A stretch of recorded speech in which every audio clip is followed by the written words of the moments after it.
আল্লাহ তাআলা প্রিয় নবী মুহাম্মদ রাসূলুল্লাহ সাল্লাল্লাহু আলাইহি ওয়াসাল্লামকে জাজিরাতুল আরবে পাঠিয়েছিলেন। যে শহরে তিনি প্রিয় হাবিবকে পাঠিয়েছিলেন সেই শহরটি হচ্ছে মক্কাতুল মুকাররমা, এবং কুরাইশ বংশে রাসূল সাল্লাল্লাহু আলাইহি ওয়াসাল্লাম এসেছিলেন। বনু হাশিমি খানদানে তিনি এসেছিলেন, এবং আরবি ভাষাভাষী জনগোষ্ঠীর মাঝে আল্লাহ তাআলা প্রিয় নবী সাল্লাল্লাহু আলাইহি ওয়াসাল্লামকে প্রেরণ করেছেন। তিনি তার 40 বছর বয়সে নবুয়ত লাভ করেছেন, এবং সর্বশ্রেষ্ঠ আসমানি কিতাব আল কুরআন আল কারীম কিন্তু প্রিয় নবীজি মুহাম্মদ রাসূলুল্লাহ সাল্লাল্লাহু আলাইহি ওয়াসাল্লামের উপর নাজিল হয়েছে, এবং দীর্ঘ 23 বছর ধরে মানবজাতির বিভিন্ন সমস্যার সমাধান দেওয়ার জন্য কোরআন আল্লাহ তাআলা নাজিল করেছিলেন। রাসূল সাল্লাল্লাহু আলাইহি ওয়াসাল্লাম পৃথিবীতে 63 বছর হায়াত পেয়েছেন, এবং 63 বছর শেষে তিনি মদিনাতুল মুনাওয়ারাতে ইন্তেকাল করেন, এবং সেখানেই তার নিজ হাতে প্রতিষ্ঠিত মসজিদে নববীর পাশে আজও তিনি শুয়ে আছেন। আমরা এই প্রফিট সিরিজে সৈয়দনা আদম আলাইহিস সালাম থেকে শুরু করে রাসূল সাল্লাল্লাহু আলাইহি ওয়াসাল্লাম পর্যন্ত কোরআনে বর্ণিত 25 জন নবীকে নিয়ে, তাদের জীবনে নিয়ে আমরা এখানে আলোচনা করছি। আর তারই ধারাবাহিকতায় রাসূল সাল্লাল্লাহু আলাইহি ওয়াসাল্লাম হচ্ছেন দ্য লাস্ট মেসেঞ্জার, সর্বশেষ নবী এবং সর্বশেষ রাসূল। আল্লাহ তাআলা সূরাতুল আহজাবে ইরশাদ করছেন, মা কানা মুহাম্মাদুন আবা আহাদিম মির রিজালিকুম ওয়ালাকিন রাসূলুল্লাহি ওয়া খাতামান নাবিয়্যিন। তিনি হচ্ছেন খাতামুন নাবিয়্যিন, সর্বশেষ নবী। নবী আসার সাইয়েদনা আদম আলাইহিস সালাম থেকে শুরু করে নবীদের আগমনের যে ধারাবাহিকতা, সেটার সিল মেরে রাসূল সাল্লাল্লাহু আলাইহি ওয়াসাল্লামের মাধ্যমে সিল আপ করা হয়েছে। এই ধারাবাহিকতাকে কাট আপ করে দেওয়া হয়েছে, তারপরে কোনো নবী আসবে না। এবং রাসূল সাল্লাল্লাহু আলাইহি ওয়াসাল্লাম নিজেও ইরশাদ করেছেন যে লা নাবিয়্যা বা'দি, আমার পরে কেউই আর নবী হিসেবে আসবে না, আমি হচ্ছে শেষ নবী, শেষ রাসূল। এবং রাসূলুল্লাহ সাল্লাল্লাহু আলাইহি ওয়াসাল্লাম তিনি বনি ইসমাঈলের নবী, বনি ইসরাইলের নয়। আমরা জানি যে পৃথিবীতে নবীদের যে ধারাবাহিকতা, নবী আসার যে সিলসিলা, এটা ইব্রাহিম আলাইহিস সালাম থেকে 2 ভাগ হয়েছে। কারণ আমরা সাইয়েদনা ইব্রাহিম আলাইহিস সালামের পর্বে বলেছিলাম যে তিনি হচ্ছেন আবুল আম্বিয়া, সকল নবীদের বাবা। ইব্রাহিম আলাইহিস সালামের 2 জন পুত্র সন্তান ছিল, আমরা জানি, ইসহাক আলাইহিস সালাম, ইসমাঈল আলাইহিস সালাম। এই ইসহাক আলাইহিস সালামের সন্তান হচ্ছে ইয়াকুব আলাইহিস সালাম, এবং এই চ্যানেলেই সব নবীরা এসেছে। ইয়াকুব আলাইহিস সালামের অপর নাম হচ্ছে ইসরাইল, ফলে এই চ্যানেলে যত নবী এসেছে তারা হচ্ছে বনি ইসরাইলের নবী। কিন্তু ইব্রাহিম আলাইহিস সালামের অপর সন্তান ইসমাঈল আলাইহিস সালামের চ্যানেলে কোনো নবী আসেনি। তো সব নবী যেহেতু ইসমাঈল আলাইহিস সালামের চ্যানেলে না এসে ইসহাক আলাইহিস সালামের চ্যানেলে এসেছে, সবাই ভেবেছিল শেষ নবীও হয়তো এই চ্যানেলেই আসবে, কিন্তু আল্লাহ তাআলা তাদের ধারণাকে নস্যাৎ করে দিয়ে সাইয়েদনা মুহাম্মদুর রাসূলুল্লাহ সাল্লাল্লাহু আলাইহি সাল্লামকে ইসমাঈল আলাইহিস সালামের চ্যানেলে প্রেরণ করেছেন। তাই তিনি বনি ইসমাঈল, তিনি বনি ইসরাইল নন। এবং রাসূল সাল্লাল্লাহু আলাইহি ওয়াসাল্লাম তিনি হচ্ছেন বিশ্ব নবী, গ্লোবাল প্রফেট, অথবা দ্য প্রফেট অব ইউনিভার্স। গোটা বিশ্বের জন্য তিনি নবী হয়ে পৃথিবীতে এসেছেন। আল্লাহ তাআলা বলছেন, ওয়ামা আরসালনাকা ইল্লা কাফাতান লিন-নাসি বাশীরাও ওয়া নাযীরা।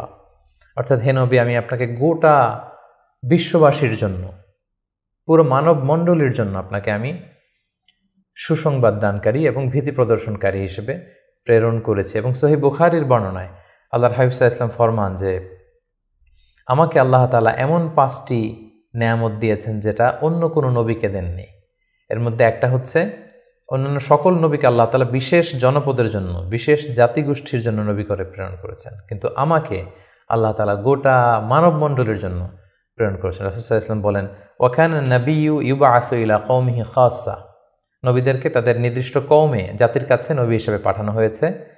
ওয়া বুইসতু ইলান নাসি কাফা, আর আমি গোটা মানব মণ্ডলীর জন্য, বিশ্ববাসীর জন্য নবী হয়ে প্রেরিত হয়েছে।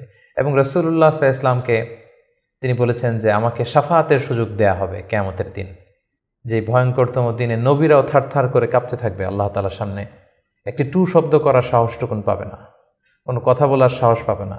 ঠিক সেই মুহূর্তে আল্লাহ রাসূল সাল্লাল্লাহু আলাইহি ওয়াসাল্লামকে শাফাআতের অনুমতি দেওয়া হবে। সুবহানাল্লাহি ওয়া বিহামদিহি। রাসূলুল্লাহ সাল্লাল্লাহু আলাইহি ওয়াসাল্লামের অনেকগুলো নাম রয়েছে।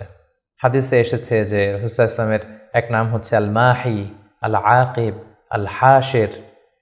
কিন্তু কালামুল্লাহ মাজিদে রাসূল সাল্লাল্লাহু আলাইহি ওয়াসাল্লামের 2টি নাম উল্লেখিত হয়েছে, একটি হচ্ছে মুহাম্মদ আর একটা আহমদ। আল্লাহ তাআলা বলছেন, ওমা মুহাম্মাদুন ইল্লা রাসূল ক্বাদ খালাত মিন ক্বাবলিহির রুসুল। মোহাম্মদ তো একজন নবী, আর তার আগে অনেক নবী পৃথিবীতে এসেছিলেন, তারা আবার বিদায় নিয়েছেন। তাহলে মোহাম্মদ নামটি পেলাম। মোহাম্মদ নাম ছাড়াও তার আরেকটি নাম কোরআনে উল্লেখিত হয়েছে, সেটা হচ্ছে আহমদ। সাইয়েদনা ঈসা আলাইহিস সালামের ভাষায় ইয়াতি মিন বাদি ইসমুহু আহমদ, তিনি বলেছিলেন যে আমার পরে একজন নবী আসবে, তার নাম হবে আহমদ। তাহলে কোরআনে রাসূল সাল্লাল্লাহু আলাইহি ওয়াসাল্লামের দুইটি নাম পাওয়া যায়, একটা মুহাম্মদ, একটা আহমদ। এবং রাসূল সাল্লাল্লাহু আলাইহি ওয়াসাল্লামকে আল্লাহ তাআলা আমাদের জন্য মডেল বানিয়ে পাঠিয়েছেন। সব ক্ষেত্রে তিনি আমাদের model, the best standard of character. Allah তাআলা ইরশাদ করছেন, ওয়া ইন্নাকা লা আলা খুলুকিন আযীম, নবী হে আপনি সুমহান চরিত্রের উপর প্রতিষ্ঠিত। আপনার চরিত্র হচ্ছে অনুকরণীয় চরিত্র, গোটা বিশ্ববাসী আপনার চরিত্র থেকে শিখবে, জানবে, আলোকিত হবে। এবং রাসূল সাল্লাল্লাহু আলাইহি ওয়াসাল্লাম হচ্ছে the best example to follow. এই পৃথিবীতে যার ফলোয়ার হওয়া যায়, যাকে অনুসরণ করা যায়, যাকে অনুকরণ করা যায়, তার মধ্যে শ্রেষ্ঠতম হচ্ছে আমাদের পেয়ারা হাবিব মুহাম্মদ রাসূলুল্লাহ সাল্লাল্লাহু আলাইহি ওয়াসাল্লাম। আল্লাহ তাআলা ইরশাদ করছেন, লাকাদ কানা লাকুম ফি রাসূলিল্লাহি উসওয়াতুন হাসানাহ, অর্থাৎ তোমাদের রাসূলের মধ্যেই রয়েছে তোমাদের জন্য সর্বোত্তম আদর্শ। আমরা যেন তাকে আমাদের জীবনের মডেল, আমাদের জীবনের আইকন, আমাদের জীবনের আদর্শ হিসেবে গ্রহণ করি। এজন্য আল্লাহ তাআলা রাসূল সাল্লাল্লাহু আলাইহি ওয়াসাল্লামকে আমাদের জন্য উসওয়াতুন হাসানাহ, অনুকরণীয় উত্তম আদর্শ হিসেবে তিনি রাসূল সাল্লাল্লাহু আলাইহি ওয়াসাল্লামকে আমাদের কাছে প্রেরণ করেছেন। এবং তিনি শুধু মুসলিমদের জন্য নবী হয়ে আসেননি, তিনি শুধু বিশ্বাসীদের কাছেই নবী হয়ে আসেননি, তিনি শুধু আরববাসীদের কাছেই নবী হয়ে আসেননি, তিনি গোটা বিশ্বের জন্য রহমত হয়ে এসেছেন। Mercy for the entire universe. Allah তাআলা ইরশাদ করছেন, ওয়ামা আরসালনাকা ইল্লা রাহমাতাল লিল আলামিন, I have sent you as a mercy for the entire universe. নবী হে আমি আপনাকে গোটা বিশ্ববাসীর জন্য রহমত করে প্রেরণ করেছি, রহমত স্বরূপ প্রেরণ করেছি। তিনি রাহমাতাল লিল আলামিন, তিনি গোটা বিশ্বের অ্যাসেট, গোটা বিশ্ব তার কাছ থেকে ভদ্রতা, সভ্যতা, ওহির জ্ঞান সব কিছু শিখবে। শুধু আমরাই রাসূল সাল্লাল্লাহু আলাইহি ওয়াসাল্লামের সুন্নাহ বা ট্র্যাডিশন থেকে আলোকিত হবে এমনটা নয়, তিনি সবার জন্য শিক্ষণীয়, অনুকরণীয়, অনুসরণীয়, তিনি গোটা বিশ্ববাসীর জন্য রহমত। প্রিয় সুধী, যেহেতু তিনি আমাদের জন্য আদর্শ, সেহেতু রাসূল সাল্লাল্লাহু আলাইহি ওয়াসাল্লাম আমাদের জন্য যা নিয়ে এসেছেন সেটাকে যেন আমরা আঁকড়ে ধরি। এটা আল্লাহ তাআলার ভার্ডিক্ট, অর্ডার। আল্লাহ তাআলা ইরশাদ করছেন, ওয়ামা আতাকুমুর রাসূলু ফাখুযুহু ওয়ামা নাহাকুম আনহু ফান্তাহু। রাসূল সাল্লাল্লাহু আলাইহি ওয়াসাল্লাম তোমাদের জন্য যা নিয়ে এসেছেন সেটাকে ধরো, সেটাকে গ্রহণ করো, সেটাকে মানো। আর যেটা থেকে রাসূল সাল্লাল্লাহু আলাইহি ওয়াসাল্লাম তোমাদেরকে বারণ করেছেন সেটা থেকে তোমরা দূরে থাকো। এবং আমরা যদি আল্লাহ তাআলার ভালোবাসা পেতে চাই, সেক্ষেত্রে আল্লাহ তাআলা শর্ত জুড়ে দিয়েছেন যে আমার ভালোবাসা যদি পেতে চাও আমার নবীর অনুসরণ করো। আল্লাহ তাআলা বলছেন, কুল ইন কুনতুম তুহিব্বুনাল্লাহা ফাত্তাবিউনি ইউহিব্বুকুমুল্লাহ। আল্লাহ বলছেন, নবী হে আপনি জানিয়ে দিন যে তোমরা যদি আমি আল্লাহর ভালোবাসা পেতে চাও, তাহলে হে নবী আপনি বলুন যে ফাত্তাবিউনি, আমি নবীর অনুসরণ করো, তাহলে ইউহিব্বুকুমুল্লাহ, আল্লাহ তাআলা তোমাদেরকে ভালোবাসবেন। তো রাসূল সাল্লাল্লাহু আলাইহি ওয়াসাল্লামের ফলোয়ার হিসেবে, রাসূলুল্লাহ সাল্লাল্লাহু আলাইহি ওয়াসাল্লামের উম্মত হিসেবে আমাদের দায়িত্ব হচ্ছে রাসূল সাল্লাল্লাহু আলাইহি ওয়াসাল্লাম আমাদের জন্য যে শিক্ষা নিয়ে এসেছেন, যে হেদায়েত নিয়ে এসেছেন, যে আলোকবর্তিকা নিয়ে এসেছেন, কোরআন নিয়ে এসেছেন, এটা শিক্ষা যেন আমরা আমাদের ব্যক্তি জীবনে, সমাজ জীবনে, রাষ্ট্রীয় জীবনে যেন আমরা বাস্তবায়ন করি, এটা যেন আমরা আমাদের জীবনে ইমপ্লিমেন্ট করি। আমরা প্রফেট সিরিজের বিভিন্ন পর্বে বিভিন্ন নবীদের জীবন নিয়ে যখন আমরা আলোকপাত করেছিলাম, আমরা বলেছিলাম যে as a proof of their prophethood, Allah subhanahu wa ta'ala provides them মুজিজা। তারা যে নবী, তার প্রমাণ হিসেবে আল্লাহ তাআলা নবীদেরকে মুজিজা দিয়ে থাকেন। রাসূল সাল্লাল্লাহু আলাইহি ওয়াসাল্লামের জীবনীতেও আমরা দেখব যে অসংখ্য মুজিজা ছিল। আমরা একটির কথা যদি উল্লেখ করি যে মক্কার কুরাইশরা যখন রাসূল সাল্লাল্লাহু আলাইহি ওয়াসাল্লামকে নবী হিসেবে মানতে যাচ্ছিল না, রাসূল সাল্লাল্লাহু আলাইহি ওয়াসাল্লাম বললেন যে চাঁদকে যদি দ্বিখণ্ডিত করতে পারি তোমরা কি মেনে নিবে যে আমি আল্লাহর রাসূল?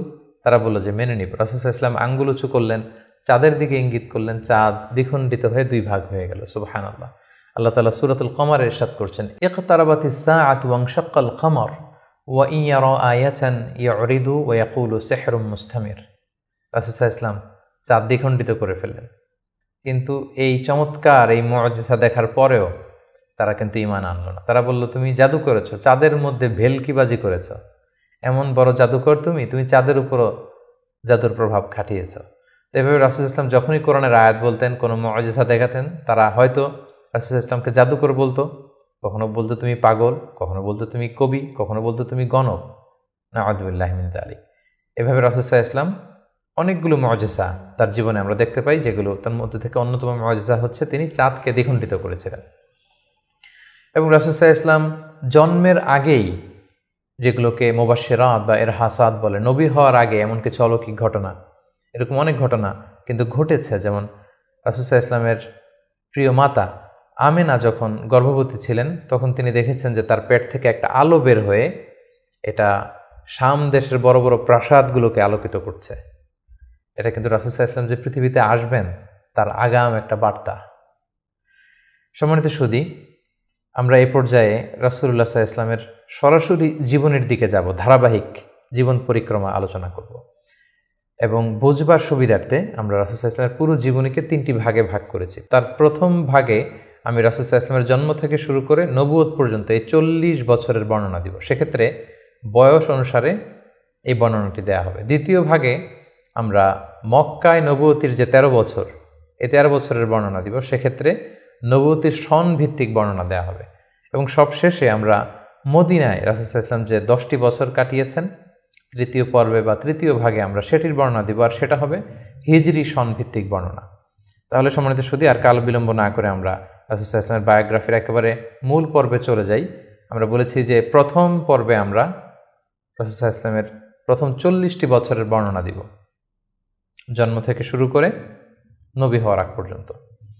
আমরা শুরুতেই বলেছি যে তিনি মাক্কাতুল মুকাররমায় এসেছেন, তিনি কুরাইশ বংশে জন্মগ্রহণ করেছেন, বনু হাশেম ছিল ওনার খানদান, এবং রাসূলুল্লাহ সাল্লাল্লাহু আলাইহি ওয়াসাল্লামের পিতার নাম ছিল আব্দুল্লাহ, মায়ের নাম ছিল আমিনা, দাদার নাম ছিল আব্দুল মুত্তালিব।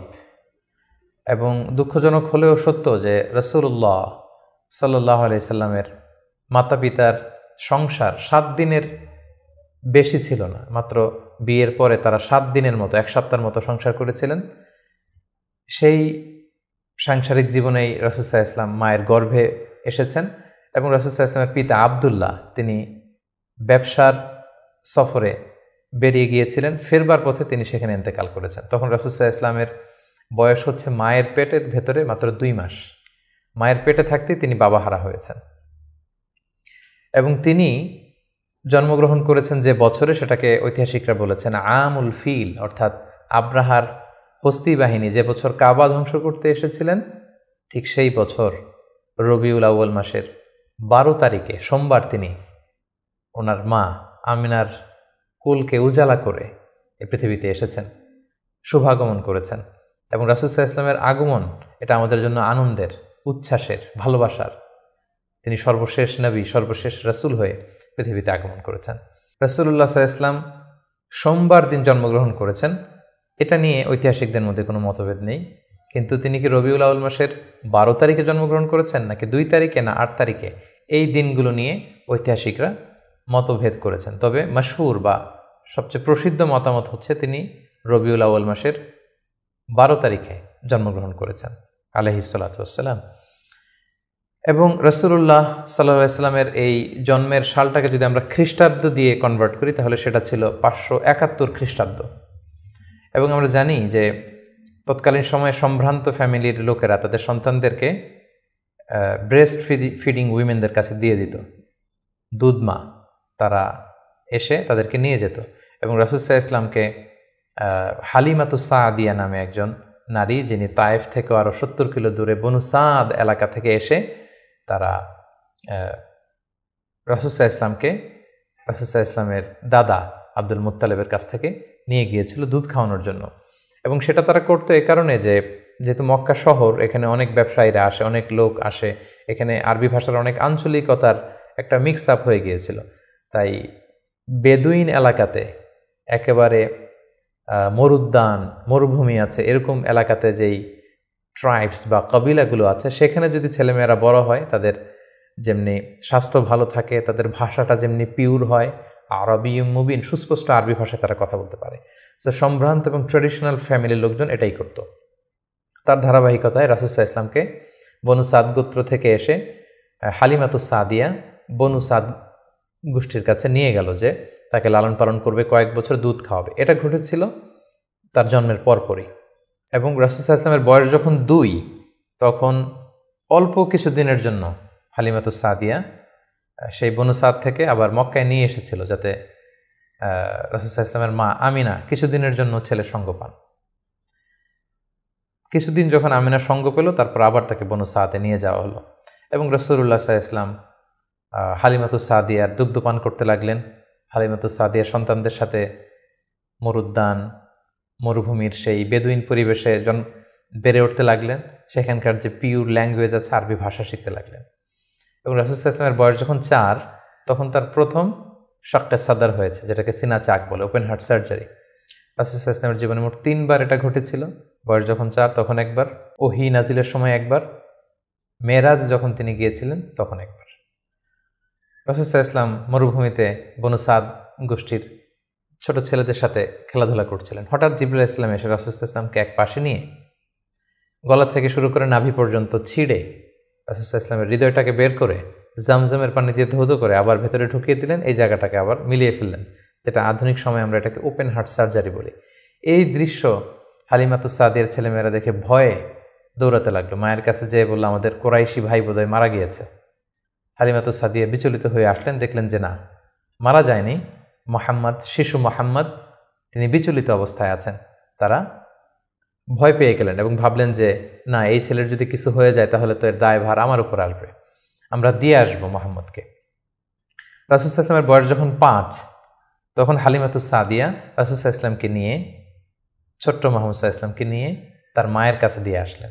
যেহেতু 5 বছর বয়সে এখন তিনি সুস্পষ্ট আরবিতে কথা বলতে পারেন এবং দুধ খাওয়ানো তো সেই 2 বছর বয়সেই শেষ। তিনি মরুভূমির সুন্দর প্রকৃতিতে সুঠাম দেহ নিয়ে বড় হচ্ছেন, সুন্দর আরবি ভাষায় কথা বলতে পারেন। 5 বছর বয়সে মায়ের কাছে ফিরিয়ে দেয়া হলো। এবং রাসূল সাল্লাল্লাহু আলাইহি ওয়াসাল্লামের আম্মা আমিনা, তিনি প্রতি বছর রাসূল সাল্লাল্লাহু আলাইহি ওয়াসাল্লামের বাবার কবর জিয়ারত করতে ইয়াসরিবে যেতেন, যেটা পরবর্তীতে মদিনা নামকরণ হবে, আমরা শুনব সেই ঘটনা। প্রতি বছর যেহেতু তিনি যান, রাসূল সাল্লাল্লাহু আলাইহি ওয়াসাল্লামকে যখন নিয়ে আসা হলো, তার পরের বছর তিনি রাসূল সাল্লাল্লাহু আলাইহি ওয়াসাল্লামকে নিয়ে রাসূল সাল্লাল্লাহু আলাইহি ওয়াসাল্লামের বাবার কবর জিয়ারত করতে গেলেন। রাসূল সাল্লাল্লাহু আলাইহি ওয়াসাল্লামের বয়স তখন 6 বছরের ছোট্ট বালক। জিয়ারত করলেন। জিয়ারত করে ফিরে আসার পথে রাসূল সাল্লাল্লাহু আলাইহি ওয়াসাল্লামের মাতা আমিনা তিনি মারা গেলেন মক্কা মদিনার মাঝখানে আবওয়া নামক জায়গায়। আল্লাহু আকবার। বয়স যখন মায়ের পেটে 2 মাস, বাবা হারা হলেন, পিতৃহারা।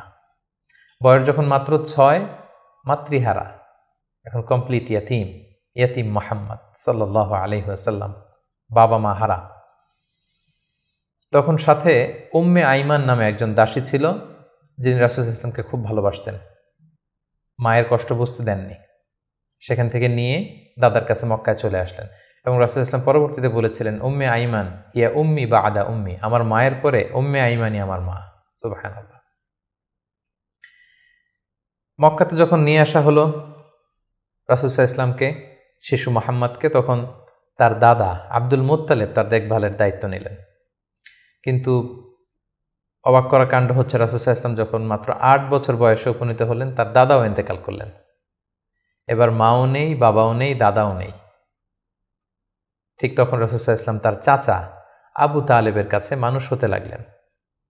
রাসূল সাল্লাল্লাহু আলাইহি ওয়াসাল্লাম তার বয়স যখন 12 তখন তার চাচা আবু তালেব রাসূল সাল্লাল্লাহু আলাইহি ওয়াসাল্লামকে নিয়ে ব্যবসার কাজে শাম দেশের দিকে রওনা হয়েছিলেন।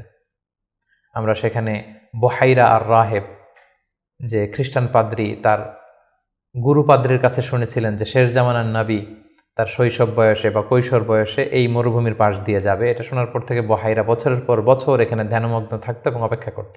লম্বা ঘটনা। সম্মানিত শুধু আমরা বলে রাখি যে আমরা কোনো ঘটনাতেই লম্বা চূড়া ঢুকে যাব না, আমরা শুধু কখন কি ইনসিডেন্ট হয়েছিল সেটা একটু করে আপনাদের সাথে শেয়ার করবার চেষ্টা করব। বুহাইরা আর রাহেব তার চাচা আবু তালেবকে বলল, এই ছেলে মুহাম্মদ নবী হবে, তার ভবিষ্যৎ অনেক উজ্জ্বল, ইহুদিরা যাতে জানতে না পারে, তুমি ফিরে যাও। এই ঘটনাটা তার বয়স যখন 12 তখন ঘটেছিল। রাসূল সাল্লাল্লাহু আলাইহি ওয়াসাল্লামের বয়স যখন 13 তখন থেকে তিনি মক্কার লোকদের ছাগল চড়াতে শুরু করলেন, মেষ পালক হিসেবে ক্যারিয়ার শুরু করলেন। অল্প কিছু পারিশ্রমিকের বিনিময়ে তিনি এটা করতেন। এটা শুধু রাসূল সাল্লাল্লাহু আলাইহি ওয়াসাল্লামের জীবনীতেই নয়, সমস্ত আম্বিয়া আলাইহিস সালামের জীবনীতে এটা ঘটেছে।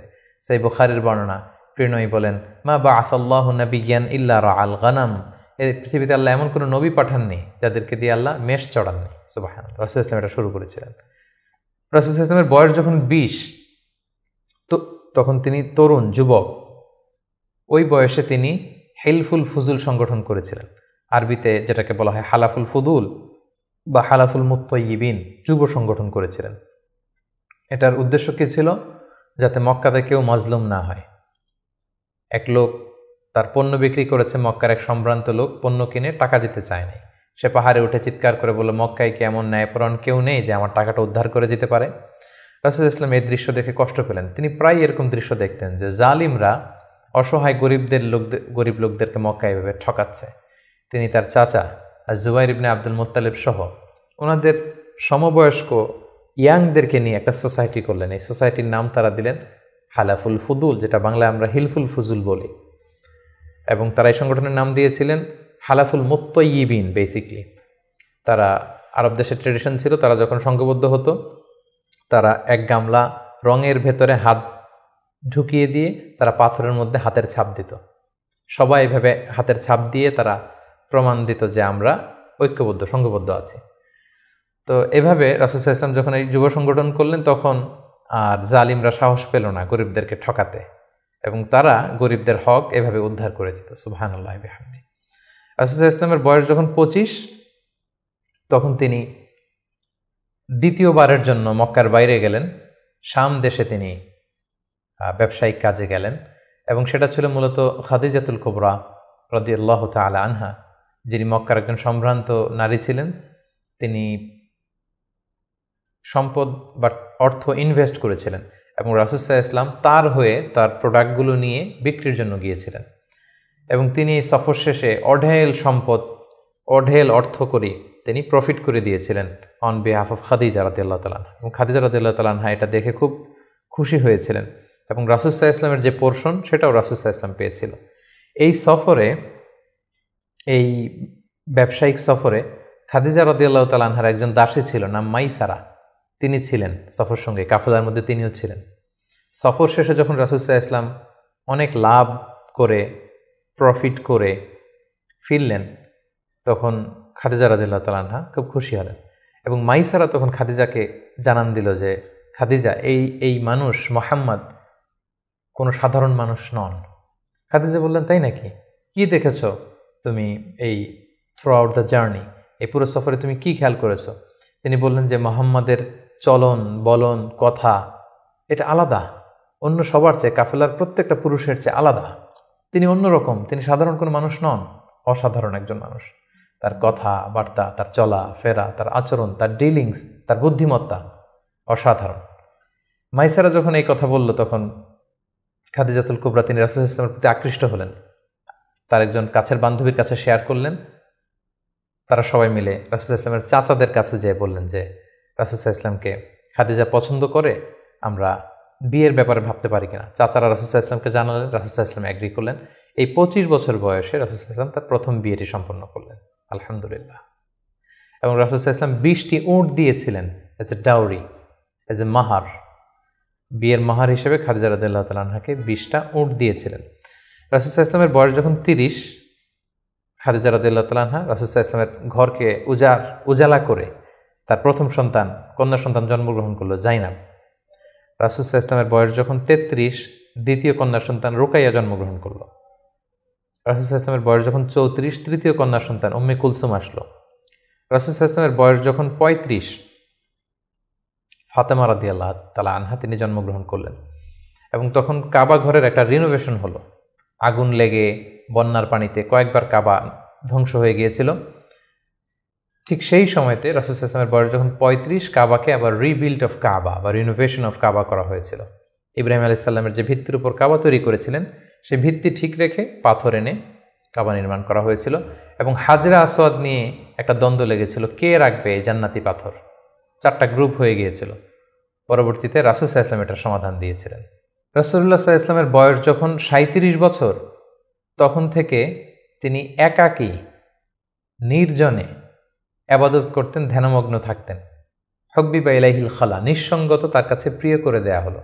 সম্মানিত সুধী, জাহিলি যুগে রাসূল সাল্লাল্লাহু আলাইহি ওয়াসাল্লামের ধর্মবিশ্বাস কী ছিল সেটা নিয়ে যদি আমরা বলি, তাহলে আমরা বলবো যে তিনি কখনো শিরকের সাথে জড়িত হননি, তিনি কখনো কোনো মূর্তিকে টাচ করেননি, তিনি আল্লাহ ছাড়া কারো কাছে কোনো কিছু কামনা করেননি, এবং তিনি হানিফ সম্প্রদায়ের অন্তর্ভুক্ত ছিলেন, অর্থাৎ ইব্রাহিম আলাইসাল্লামের স্বচ্ছ হানিফ ধর্মবিশ্বাসের যতটুকু মক্কাতে তখন অবশিষ্ট ছিল, রাসূল সাল্লাল্লাহু আলাইহি ওয়াসাল্লাম সেগুলোর প্রতি আকৃষ্ট ছিলেন, তিনি সেগুলো পালন করতেন। কিন্তু এই জাহিলি সমাজের মধ্য থেকে মানুষগুলোকে এক আল্লাহর দিকে কিভাবে নেবেন, সঠিক রাস্তা কোনটা, একটা স্ট্রাকচার্ড রিলিজিয়ান, স্ট্রাকচার্ড শারিয়া ওনার কাছে ছিল না। ফলে সেটা তিনি কামনা করছিলেন, খুঁজছিলেন, মহাসত্যকে তিনি খুঁজে বেড়াচ্ছিলেন। এজন্য ওনার বয়স যখন 37 ইয়ার্স ওল্ড, তখন হুব্বিবা ইলাইহিল খালা, নিঃসঙ্গতা, একাকী ধ্যান করা, এই মহাবিশ্ব নিয়ে গবেষণা করা, এই মহাবিশ্বের স্রষ্টাকে কিভাবে আরও তার সান্নিধ্য পাওয়া যায় সেটা নিয়ে তিনি চিন্তা গবেষণা করছিলেন। এবং ঠিক সেই মুহূর্তে তিনি হেরা গুহাতে যেতেন, এবং এটা চলেছিল তার বয়স যখন 37 থেকে শুরু করে 39 বছর 6 মাস পর্যন্ত এই ধ্যান তিনি করতেন। খাবার নিয়ে হেরা গুহাতে যেতেন, সেখানে ধ্যানমগ্ন তিনি থাকতেন এবং তিনি স্রষ্টার সান্নিধ্য পাওয়ার চেষ্টা করতেন। সত্য, মহাসত্যকে তিনি অর্জনের জন্য চেষ্টা করতেন। রাসূলুল্লাহ সাল্লাল্লাহু আলাইহি ওয়াসাল্লামের বয়স যখন 39 বছর 6 মাস, তখন থেকে, অর্থাৎ 40 বছর হতে আর মাত্র 6 মাস বাকি, তখন থেকে তিনি গুড ড্রিমস আর রুইয়া সাদেকা, বেশি বেশি সত্য স্বপ্ন দেখতে শুরু করলেন। প্রতিদিনই স্বপ্ন দেখতেন, এবং রাতে যাই স্বপ্ন দেখতেন সকালবেলা সেটা বাস্তবায়িত হতো। ফলে তিনি স্বপ্নে রাতে যা দেখতেন সকালবেলা বাস্তবে সেটা সমাজে তিনি দেখতে পেতেন। এভাবে একাকী তিনি খাবার নিয়ে, পাথেয় নিয়ে সেই 632 মিটার উঁচু মাক্কাতুল মুকাররমায় গারে হেরাতে, হেরা পাহাড়ে তিনি চলে যেতেন, ধ্যানমগ্ন থাকতেন এবং মহাসত্যের সন্ধান করতেন। ঠিক তার বয়স যখন 40 বছরে উপনীত হলো, তিনি মহাসত্যের সন্ধান পেলেন। সুবহানাল্লাহি বিহামদি। সেদিন জিবরাইল আলাইহিস সালাম রেশমি কাপড়ে সূরাতুল আলাকের প্রথম 5 আয়াত নিয়ে এসে বললেন, পড়ুন। তিনি বললেন, আমি তো পড়তে জানি না। কয়েকবার বলার পরে পড়তে জানেন না তিনি বললেন। তিনি রাসূল সাল্লাল্লাহু আলাইহি ওয়াসাল্লামকে 3 বার জড়িয়ে ধরলেন। এবার তিনি পড়লেন, ইকরা বিসমি রাব্বিকাল্লাযী খালাক, খালাকাল ইনসানা মিন আলাক, ইকরা ওয়া রাব্বুকাল আকরাম আল্লাযী আল্লামা বিল কলম, আল্লামাল ইনসানা মা লাম ইয়ালাম। এই যে কোরআনের প্রথম 5 আয়াত হেরা গুহাতে নাজিল হলো, তখন রাসূল সাল্লাল্লাহু আলাইহি ওয়াসাল্লাম পড়লেন। 5টি আয়াত পড়ে তিনি হেরা গুহা থেকে কাঁপতে কাঁপতে নেমে আসলেন। নেমে এসে দেখেন জিবরাইল আলাইহিস সালামকে তার প্রকৃত রূপে দেখলেন, যে বিশাল আকৃতির, দিগন্ত বিস্তৃত তার আকৃতি। তিনি আরো ভয় পেলেন। এই 5 আয়াত নিয়ে তিনি নিচে নেমে আসলেন, কাঁপতে লাগলেন, এবং আম্মাজান খাদিজা ওনার স্ত্রীর কাছে এসে বললেন, জাম্মিলুনি জাম্মিলুনি, আমার ভয় লাগছে, আমাকে কম্বল চাপা দাও। কম্বল চাপা দেয়া হলো, আয়াত নাজিল হলো, ইয়া আইয়ুহাল মুজাম্মিল কুমিল লাইলা ইল্লা কালিলা, এ কম্বলওয়ালা দাঁড়াও, দাঁড়িয়ে তাহাজ্জুদের সালাত পড়ো। তিনি বললেন, আমাকে দাসসিরুনি দাসসিরুনি, আমাকে বস্ত্র দিয়ে চাপা দাও, আমার ভয় লাগছে, আমি মনে হয় মারা যাব। রাসূল ইসলামের গায়ে জ্বর এসে গেল, কাঁপুনি এসে গেল। কারণ কোরআনটা হচ্ছে ইন্না সানুলকি আলাইকা কওলান সাকিলা, এটা খুব ভারী, পাওয়ারফুল একটা স্ট্রং মেসেজ। এটা রিসিভ করা এত সহজ কোনো বিষয় নয়। যখন তিনি বললেন, কাপড় দিয়ে আমাকে আচ্ছাদন করো, আয়াত নাজিল হলো, ইয়া আইয়ুহাল মুদ্দাসসির কুম ফাআনদির, হে কাপড়ওয়ালা দাঁড়াও, কুম দাঁড়াও, বসে থাকার সময় নেই, কুম ফাআনদির, মানুষকে সতর্ক করো। এই যে রাসূল সাল্লাল্লাহু আলাইহি ওয়াসাল্লাম দাঁড়ালেন আর বিশ্রামের সময়টুকু পেলেন না, কোরআন নাজিল হতে লাগলো। রাসূল সাল্লাল্লাহু আলাইহি ওয়াসাল্লাম ভয় পেতে লাগলেন শুরুর দিকে। আম্মাজান খাদিজা আশ্বস্ত করে বললেন যে, আপনি ভয় পাবেন না, আপনার মধ্যে অনেক ভালো গুণাবলী আছে, আল্লাহ আপনাকে কখনোই অপদস্থ করবেন না। তিনি তার কাজিনের কাছে, ওরাকা ইবনে নাওফলের কাছে নিয়ে গেলেন। তিনিও আশ্বস্ত করলেন যে, যাকে তুমি দেখেছো বিশাল আকৃতিতে, যে তোমার কাছে সূরা আলাকের 5 আয়াত নিয়ে এসেছে, তিনি হচ্ছেন নামুস, সে জিবরিল। তোমার আগে সব নবীদের কাছে তিনিই আসতেন আল্লাহর বাণী নিয়ে। সুবহানাল্লাহ। ভয় পেও না, তুমি চালিয়ে যাও, এবং তোমার জাতিগোষ্ঠী তোমার বিরোধিতা করবে, তোমাকে তোমার এলাকা থেকে বের করে দিবে। রাসূল সাল্লাল্লাহু আলাইহি ওয়াসাল্লাম বললেন, আমার গোষ্ঠীর আত্মীয়রা আমাকে বের করে দিবে? তিনি বললেন, হ্যাঁ, এই বাণীবাহকের কাজ যারা করে পৃথিবীতে তাদেরকে এই ভাগ্যই বরণ করতে হয়েছে। সুবহানাল্লাহ বিহামদি। সম্মানিত শুধু এভাবে ইকরা বিসমি রাব্বিকাল্লাযী খালাক, read in the name of your lord who has created, এই বাণী নাজিলের মধ্য দিয়ে রাসূল সাল্লাল্লাহু আলাইহি ওয়াসাল্লাম অফিশিয়ালি নবী হলেন, নবুয়ত লাভ করলেন, এবং তার বয়স ছিল তখন 40 বছর। তাহলে আমরা প্রথম পর্ব শেষ করলাম, যেখানে আমরা বলেছি প্রথম পর্বে আমরা রাসূল ইসলামের জন্ম থেকে শুরু করে নবী হওয়া পর্যন্ত এই 40 বছরের বর্ণনা আমরা প্রথম পর্বে শুনলাম। এবারে আমরা দ্বিতীয় পর্বে চলে যাব। দ্বিতীয় পর্বে আমরা বর্ণনা করব নবী হওয়ার পর থেকে হিজরতের আগ পর্যন্ত মক্কায় নবুয়তের 13 বছর ওনার কেমন কেটেছে, কি কি ইনসিডেন্ট ছিল, কি কি ঘটনার মধ্যে দিয়ে, স্ট্রাগলের মধ্যে দিয়ে তিনি গিয়েছেন, সেটা আমরা এখন শুনবো ইনশাআল্লাহ। আমরা শুরুতেই বলেছিলাম যে দ্বিতীয় পর্ব আমরা আলোচনা করব নবুয়তির সন ভিত্তিক। তো নবুয়তির প্রথম বছরে রাসূল সাল্লাল্লাহু আলাইহি ওয়াসাল্লামের কাছে কোরআনের আয়াত যাই নাজিল হতো সেটা তিনি খুব প্রাইভেটলি কাছের লোকদের কাছে প্রচার করতেন, অন্যদেরকে বলতেন না। ফলে তিনি যে নবী হয়েছেন এটা ওনার কাছের লোকজন ছাড়া কেউ জানতে পারেনি। তিনি সর্বপ্রথম খাদিজা রাদিয়াল্লাহু তাআলা আনহার কাছে বলেছেন, তিনি বিশ্বাস করে ঈমান এনেছেন। তার চাচাতো ভাই ছোট্ট আলী রাদিয়াল্লাহু তাআলা আনহুর কাছে বলেছেন, আলী রাদিয়াল্লাহু তাআলা আনহু ছোটদের মধ্যে ঈমান এনেছেন।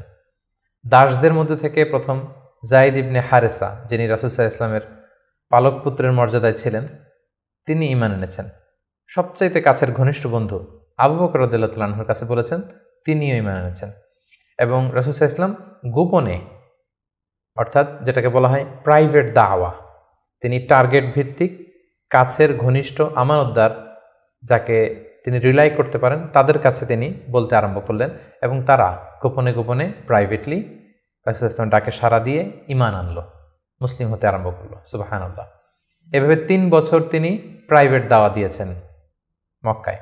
নবুয়তির তৃতীয় বছরে 3 বছর পর আল্লাহ তাআলা আয়াত নাজিল করলেন, ফাসদা বিমা তুমার ওয়া আরিদ আনিল মুশরিকিন। নবী হে, এখন আর প্রাইভেট দাওয়া নয়, এবার পাবলিক দাওয়া, পাবলিক প্রোক্লেমেশন, অর্থাৎ পাবলিকলি আপনি এবার প্রচার করুন, যাই নাজিল হয় আপনি প্রচার করুন।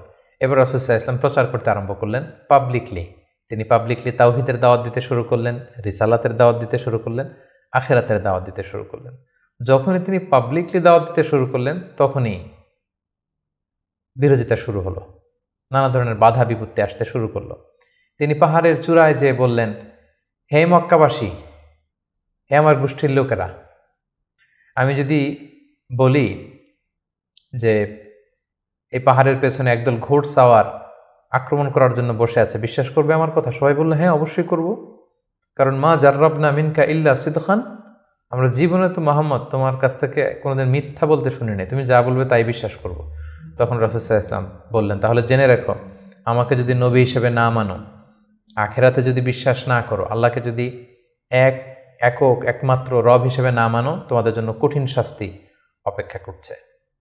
একথা শুনে তারা মর্মাহত হলো এবং রাসূল সাল্লাল্লাহু আলাইহি ওয়াসাল্লামের চাচা আবু লাহাব পাথর নিয়ে রাসূল সাল্লাল্লাহু আলাইহি ওয়াসাল্লামের প্রতি নিক্ষেপ করলেন এবং তখনই সূরাতুল লাহাব নাজিল হলো। সূরাতুল লাহাব, তাব্বাত ইয়াদা আবি লাহাবি ওয়া তাব, ধ্বংস হোক, নিপাত যাক আবু লাহাবের 2 হাত।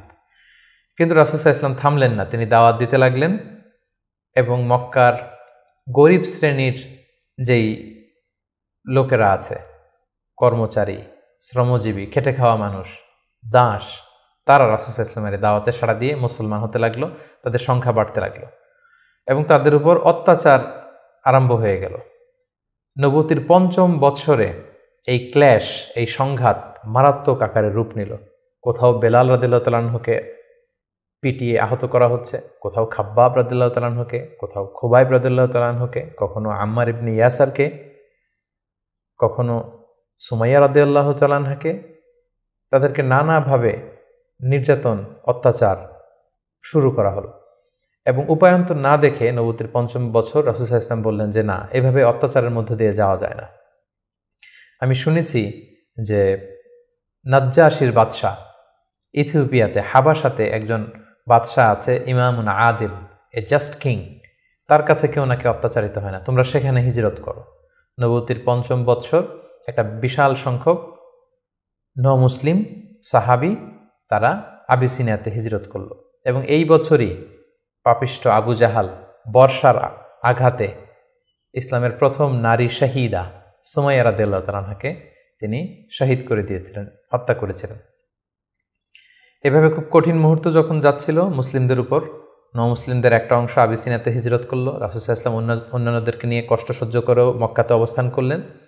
ঠিক ওই মুহূর্তে একটা আশার বাণী নিয়ে আসলো আমির হামজা, রাসূল সাল্লাল্লাহু আলাইহি ওয়াসাল্লামের চাচার ইসলাম গ্রহণ এবং ওমরে ফারুকের ইসলাম গ্রহণ। সুবহানাল্লাহ বিহামদি। তারা যখন ইসলাম ধর্ম গ্রহণ করলো তখন মক্কার কুরাইশ একটা নড়ে চড়ে বসলো কারণ তারা তখন পাবলিকলি কয়েকজন একসাথে মিলে 2টা লাইন করে মিছিল দিতে শুরু করলো, আল্লাহু আকবার আল্লাহু আকবার, তাকবীর দিতে দিতে তারা কাবা পর্যন্ত গেল। এবং এই দৃশ্য যখন মক্কার কাফিররা দেখলো, তখন তারা বলতে আরম্ভ করলো, না, এটাকে যে কোনো মূল্যে থামাতে হবে। রাসূল সাল্লাল্লাহু আলাইহি ওয়াসাল্লামকে তারা প্রপোজ করলো, তুমি নারী চাও মুহাম্মদ, তোমাকে আরব্য সুন্দরী নারী এনে দেব। তুমি সম্পদ চাও, সম্পদ দেব। ক্ষমতা চাও, ক্ষমতা দেব। কিন্তু এই নতুন যেই দাওয়াত দিচ্ছ তুমি, এটা বন্ধ করো। রাসূল সাল্লাল্লাহু আলাইহি ওয়াসাল্লাম বললেন, তোমরা যদি আমার ডান হাতে লাওয়াদাউ শামসা ফি ইয়ামিনি ওয়াল কামারা ফি ইয়াসারি, ডান হাতে যদি তোমরা সূর্য এনে দাও, বাঁ হাতে যদি আমাকে চাঁদ এনে দাও, তারপরেও এই দাওয়াত থেকে, আমার এই মিশন থেকে আমি এক চুল পরিমাণে পেছনে যাব না। এবার আবু জাহেল, উতবা, শাইবা, ওয়ালিদ ইবনে মুগীরা তারা সিদ্ধান্ত নিল, না, মুহাম্মদকে থামাতে হলে আমাদেরকে অন্য স্ট্র্যাটেজিতে যেতে হবে, তাদেরকে বয়কট করতে হবে। এবং তারা তখন প্রপোজ করলো যে আমরা বয়কট করব। আবু তালেবকে বলল, আবু তালেব, তোমার ভাতিজা তোমার শেল্টারে আমাদের সমাজে বিশৃঙ্খলা তৈরি করছে, নতুন ধর্মের দাওয়াত দিচ্ছে, হয় মুহাম্মদকে আমাদের হাতে তুলে দাও, তা না হলে বয়কট, তোমাদেরকে আমরা বয়কট করতে বাধ্য হব। আবু তালেব বললেন যে না, পিতাহারা মাতাহারা মুহাম্মদকে আমি ছোটবেলা থেকে লালন পালন করেছি, আমার ভাতিজার কোনো ক্ষতি আমি হতে দিব না। তারা বয়কটের ঘোষণা দিল। তারা বলল, আমরা সবাই মিলে এই বানু হাশিমকে বয়কট করলাম, তোমাদের সাথে আমাদের কোনো বিবাহ হবে না, কোনো অর্থনৈতিক চুক্তি হবে না, আমরা কোনো পণ্য বিক্রি করব না, তোমাদের থেকে কিনবো না, কথা বলবো না, তোমাদেরকে বয়কট।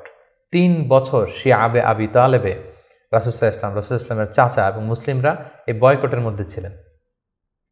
প্রথম বছর তারা ছাগল পালতো, যেহেতু ছাগল জবাই করে খেয়েছে। তারপরের বছর ছাগলের চামড়া, এবং অনেক সাহাবী ছাগলের চামড়া, গাছের ছাল খেয়ে বেহুশ হয়ে থাকতো, যেহেতু কোনো খাবার দাবারের ব্যবস্থা ছিল না। ঠিক নবুয়তের 7ম বৎসরে এই বয়কট শুরু হলো 10ম বৎসর পর্যন্ত। 3টি বছর তারা এই বয়কটের মধ্য দিয়ে গিয়েছে। এবং রাসূল সাল্লাল্লাহু আলাইহি ওয়াসাল্লাম নবুয়তের 10ম বৎসরে চাচা আবু তালেবকে বললেন যে, চাচা, আল্লাহ তাআলা আমাকে জানিয়েছেন যে তারা যে বয়কটের যে ধারাগুলো লিখেছিল, যে আমাদের কাছে পণ্য বিক্রি করবে না, আমাদের সাথে বিয়ে শাদী হবে না, কথাবার্তা হবে না, এবং এই ধারাগুলো লিখে তারা একটা কাগজে এটাকে কাবা ঘরের ছাদের উপরে ঝুলিয়ে দিয়েছিল। রাসূল সাল্লাল্লাহু আলাইহি ওয়াসাল্লাম বললেন যে, চাচা, আপনি তাদের কাছে যান, যে বলুন যে আল্লাহ তাআলা আমাকে জানিয়েছে উই পোকা এসে তাদের ধারার প্রতিটি কথা উই পোকা খেয়ে ফেলেছে, সেখানে শুধু আল্লাহ এই শব্দটা অবশিষ্ট আছে। আমি যদি নবী না হই তাহলে তো এটা আমার পক্ষে বলা সম্ভব না। আবু তালেব যে বললেন, শোনো, আমার ভাতিজা মুহাম্মদ বলেছে যে তোমাদের ধারার প্রতিটি কথা উই পোকা খেয়ে ফেলেছে, যেটা তোমরা কাবা ঘরে লটকে রেখেছো গত 3 বছর, যাও যেয়ে দেখো। যদি দেখো মুহাম্মদ যা জানিয়েছে এটা মিথ্যা, তাহলে মুহাম্মদকে তোমাদের হাতে তুলে দেবো, আর যদি সত্য হয় তাহলে এই বয়কট তোমরা ভেঙে দিতে হবে। তারা যে তাই দেখলো, রাসূল সাল্লাল্লাহু আলাইহি ওয়াসাল্লাম যেমনটি বলেছেন, কোনো লেখা সেই নথিপত্রে নেই, শুধু আল্লাহ নামটি ছাড়া। এটা দেখে তাদের কারো কারোর মধ্যে ভয় আসলো যে না, এতটা আমাদের আত্মীয়, এরা একই বংশের লোক, একই সমাজের লোক, এটা করা ঠিক হবে না। নবুয়তের 10ম বৎসর এই বয়কটকে তারা উঠিয়ে নিল। কিন্তু তার চেয়েও দুঃখজনক ঘটনা আমাদের জন্য সামনে অপেক্ষা করছে। সেটা হচ্ছে নবুয়তের 10ম বৎসর রাসূল সাল্লাল্লাহু আলাইহি ওয়াসাল্লামের এই চাচা আবু তালেব ইন্তেকাল করলো, যিনি রাসূল সাল্লাল্লাহু আলাইহি ওয়াসাল্লামকে পলিটিক্যাল শেল্টার দিতেন, এবং রাসূল সাল্লাল্লাহু আলাইহি ওয়াসাল্লামকে ঘরে যিনি শক্তি যোগাতেন, সাহস যোগাতেন এবং ফিনান্সিয়াল সাপোর্ট দিতেন, তার সেই প্রিয়তমা স্ত্রী খাদিজা রাদিয়াল্লাহু তাআলা আনহা নবুয়তের 10ম বৎসরে চাচার ইন্তেকালের 6 মাস পরে ইন্তেকাল করলেন। রাসূল সাল্লাল্লাহু আলাইহি ওয়াসাল্লাম তখন সাউদা বিনতে জামাআ রাদিয়াল্লাহু তাআলা আনহাকে বিয়ে করলেন। আয়েশা রাদিয়াল্লাহু তাআলা আনহার সাথে বিয়ের কন্ট্রাক্ট, অর্থাৎ আকদ হলো, কিন্তু সংসার শুরু হয়নি। কিন্তু এখন তো রাসূল সাল্লাল্লাহু আলাইহি ওয়াসাল্লামকে বাঁচানোর মতো কেউ নেই, শেল্টার দেওয়ার মতো কেউ নেই। এখন তো যে কেউ রাসূল সাল্লাল্লাহু আলাইহি ওয়াসাল্লামের উপর অ্যাটাক করতে পারে। তাই রাসূল সাল্লাল্লাহু আলাইহি ওয়াসাল্লাম পাশের শহর টুইন সিটি তায়েফে চলে গেলেন। তায়েফের লোকদেরকে দাওয়াত দিলেন। নবুয়তের 10ম বছরেই তিনি তায়েফে চলে গেলেন। কিন্তু আমরা তায়েফের ঘটনা জানি। To make the long story short, সেখানে তিনি রিজেক্টেড হলেন, পাথর মারা হলো, রক্তাক্ত হয়ে তিনি ফিরে আসলেন এক খেজুর বাগানের ভেতরে। ফজরের সময় তিনি যখন তেলাওয়াত করছিলেন, একদল জিন যাচ্ছিল, এবং তারা রাসূল সাল্লাল্লাহু আলাইহি ওয়াসাল্লামের কণ্ঠের তেলাওয়াত শুনে জিন জাতি ঈমান এনে ফেলল। আল্লাহ তাআলা বোঝাতে চাইলেন, নবী হে, মক্কায় নির্যাতিত হয়ে তায়েফে গিয়েছেন, তায়েফে রক্তাক্ত হয়েছেন, রিজেক্টেড হয়েছেন, তায়েফের লোকের আপনার কথা শুনেনি, কিন্তু অদৃশ্য জগতের এক জাতি, জিন জাতি, আপনার এই কথা শুনে ঈমান এনে মুসলমান হয়ে গিয়েছে। সুবহানাল্লাহ। তায়েফে যখন তিনি রিজেক্টেড হলেন, এবার তিনি কোথায় যাবেন? মক্কাতে আসলে এখানে মৃত্যু অপেক্ষা করছে। তায়েফে তিনি আশ্রয় পেলেন না। এবার তিনি মক্কার অনতি দূরে দাঁড়িয়ে একজন লোককে পাঠালেন যে যাও, যে বলো যে কেউ কি নেই আমাকে শেল্টার দিবে? আমার তো এটা আমার শেকড়, জন্মভূমি, আমার বাবা দাদা সবাই এ এলাকার, আমার স্মৃতি, শৈশব কৈশোর সব এখানে। আমি তো তোমাদের সাথে কোনো খারাপ আচরণ কখনো করিনি, কাউকে ঠকাইনি। আমাকে থাকবার জন্য কি কেউ আশ্রয় দিবে না? কেউ তখন আবু জাহেল, উতবা, সাইবার ভয়ে রাসূল সাল্লাল্লাহু আলাইহি ওয়াসাল্লামকে আমান বা সিকিউরিটি দিতে রাজি হলো না, একজন লোক ছাড়া। তিনি হচ্ছেন মুতঈম ইবনে আদি। যদিও সে মুশরিক, কিন্তু রাসূল সাল্লাল্লাহু আলাইহি ওয়াসাল্লামকে শেল্টার বা আমান দেওয়ার জন্য রাজি হলো। আল্লাহর মেহেরবানি, এই মুশরিক মুতঈম ইবনে আদির শেল্টারে রাসূল সাল্লাল্লাহু আলাইহি ওয়াসাল্লাম মক্কায় ঢুকলেন, তাওয়াফ করলেন, মক্কায় থাকতে আরম্ভ করলেন। কিন্তু মক্কার পরিবেশ পরিস্থিতি মোটেও রাসূল সাল্লাল্লাহু আলাইহি ওয়াসাল্লামের অনুকূলে নয়। রাসূল সাল্লাল্লাহু আলাইহি ওয়াসাল্লাম খুব কষ্টে দিনাতিপাত করতে লাগলেন। কিছুদিন আগে চাচা হারিয়েছেন, ঘরের স্ত্রী খাদিজা রাদিয়াল্লাহু তাআলা আনহাকে হারিয়েছেন, তায়েফে যে নির্যাতিত হয়েছেন, ডানে বায়ে সামনে পেছনে সাহস জোগানোর মতো কেউ নেই। রাসূল সাল্লাল্লাহু আলাইহি ওয়াসাল্লামের হৃদয়টা ভেঙে চুরমার খান খান। ঠিক সে মুহূর্তে নবুয়তির 11তম বৎসরে রাসূল সাল্লাল্লাহু আলাইহি ওয়াসাল্লামের হৃদয়টাকে আনন্দ দিয়ে ভরে দেবার জন্য স্পেশাল মিটিংয়ে রাসূল সাল্লাল্লাহু আলাইহি ওয়াসাল্লামকে ডেকে নিলেন আল্লাহ তাআলা তার আরশে। আল্লাহ তাআলা নাজিল করলেন সুবহানাল্লাযী আসরা বিআবদিহি লাইলাম মিনাল মাসজিদিল হারাম ইলাল মাসজিদিল আকসা। তিনি মসজিদে হারাম থেকে এক রাত্রিবেলা রাসূল সাল্লাল্লাহু আলাইহি ওয়াসাল্লামকে জিবরাইল আলাইহিস সালামের মারফত তিনি মসজিদে আকসায় নিলেন, সেখান থেকে 7 আকাশ ভ্রমণ করিয়ে আল্লাহর আরশে নিয়ে গেলেন। সুবহানাল্লাহ। সেখানে সালাত ফরজ করা হলো। রাসূল সাল্লাল্লাহু আলাইহি ওয়াসাল্লামের সাথে একান্তে আল্লাহ তাআলা কথোপকথন করলেন, রাসূল সাল্লাল্লাহু আলাইহি ওয়াসাল্লামের মন ভালো করে দিলেন। মেরাজ থেকে তিনি ফিরে আসলেন, কিন্তু এখন যাবেন কোথায়? মক্কায় তো থাকার পরিবেশ নেই।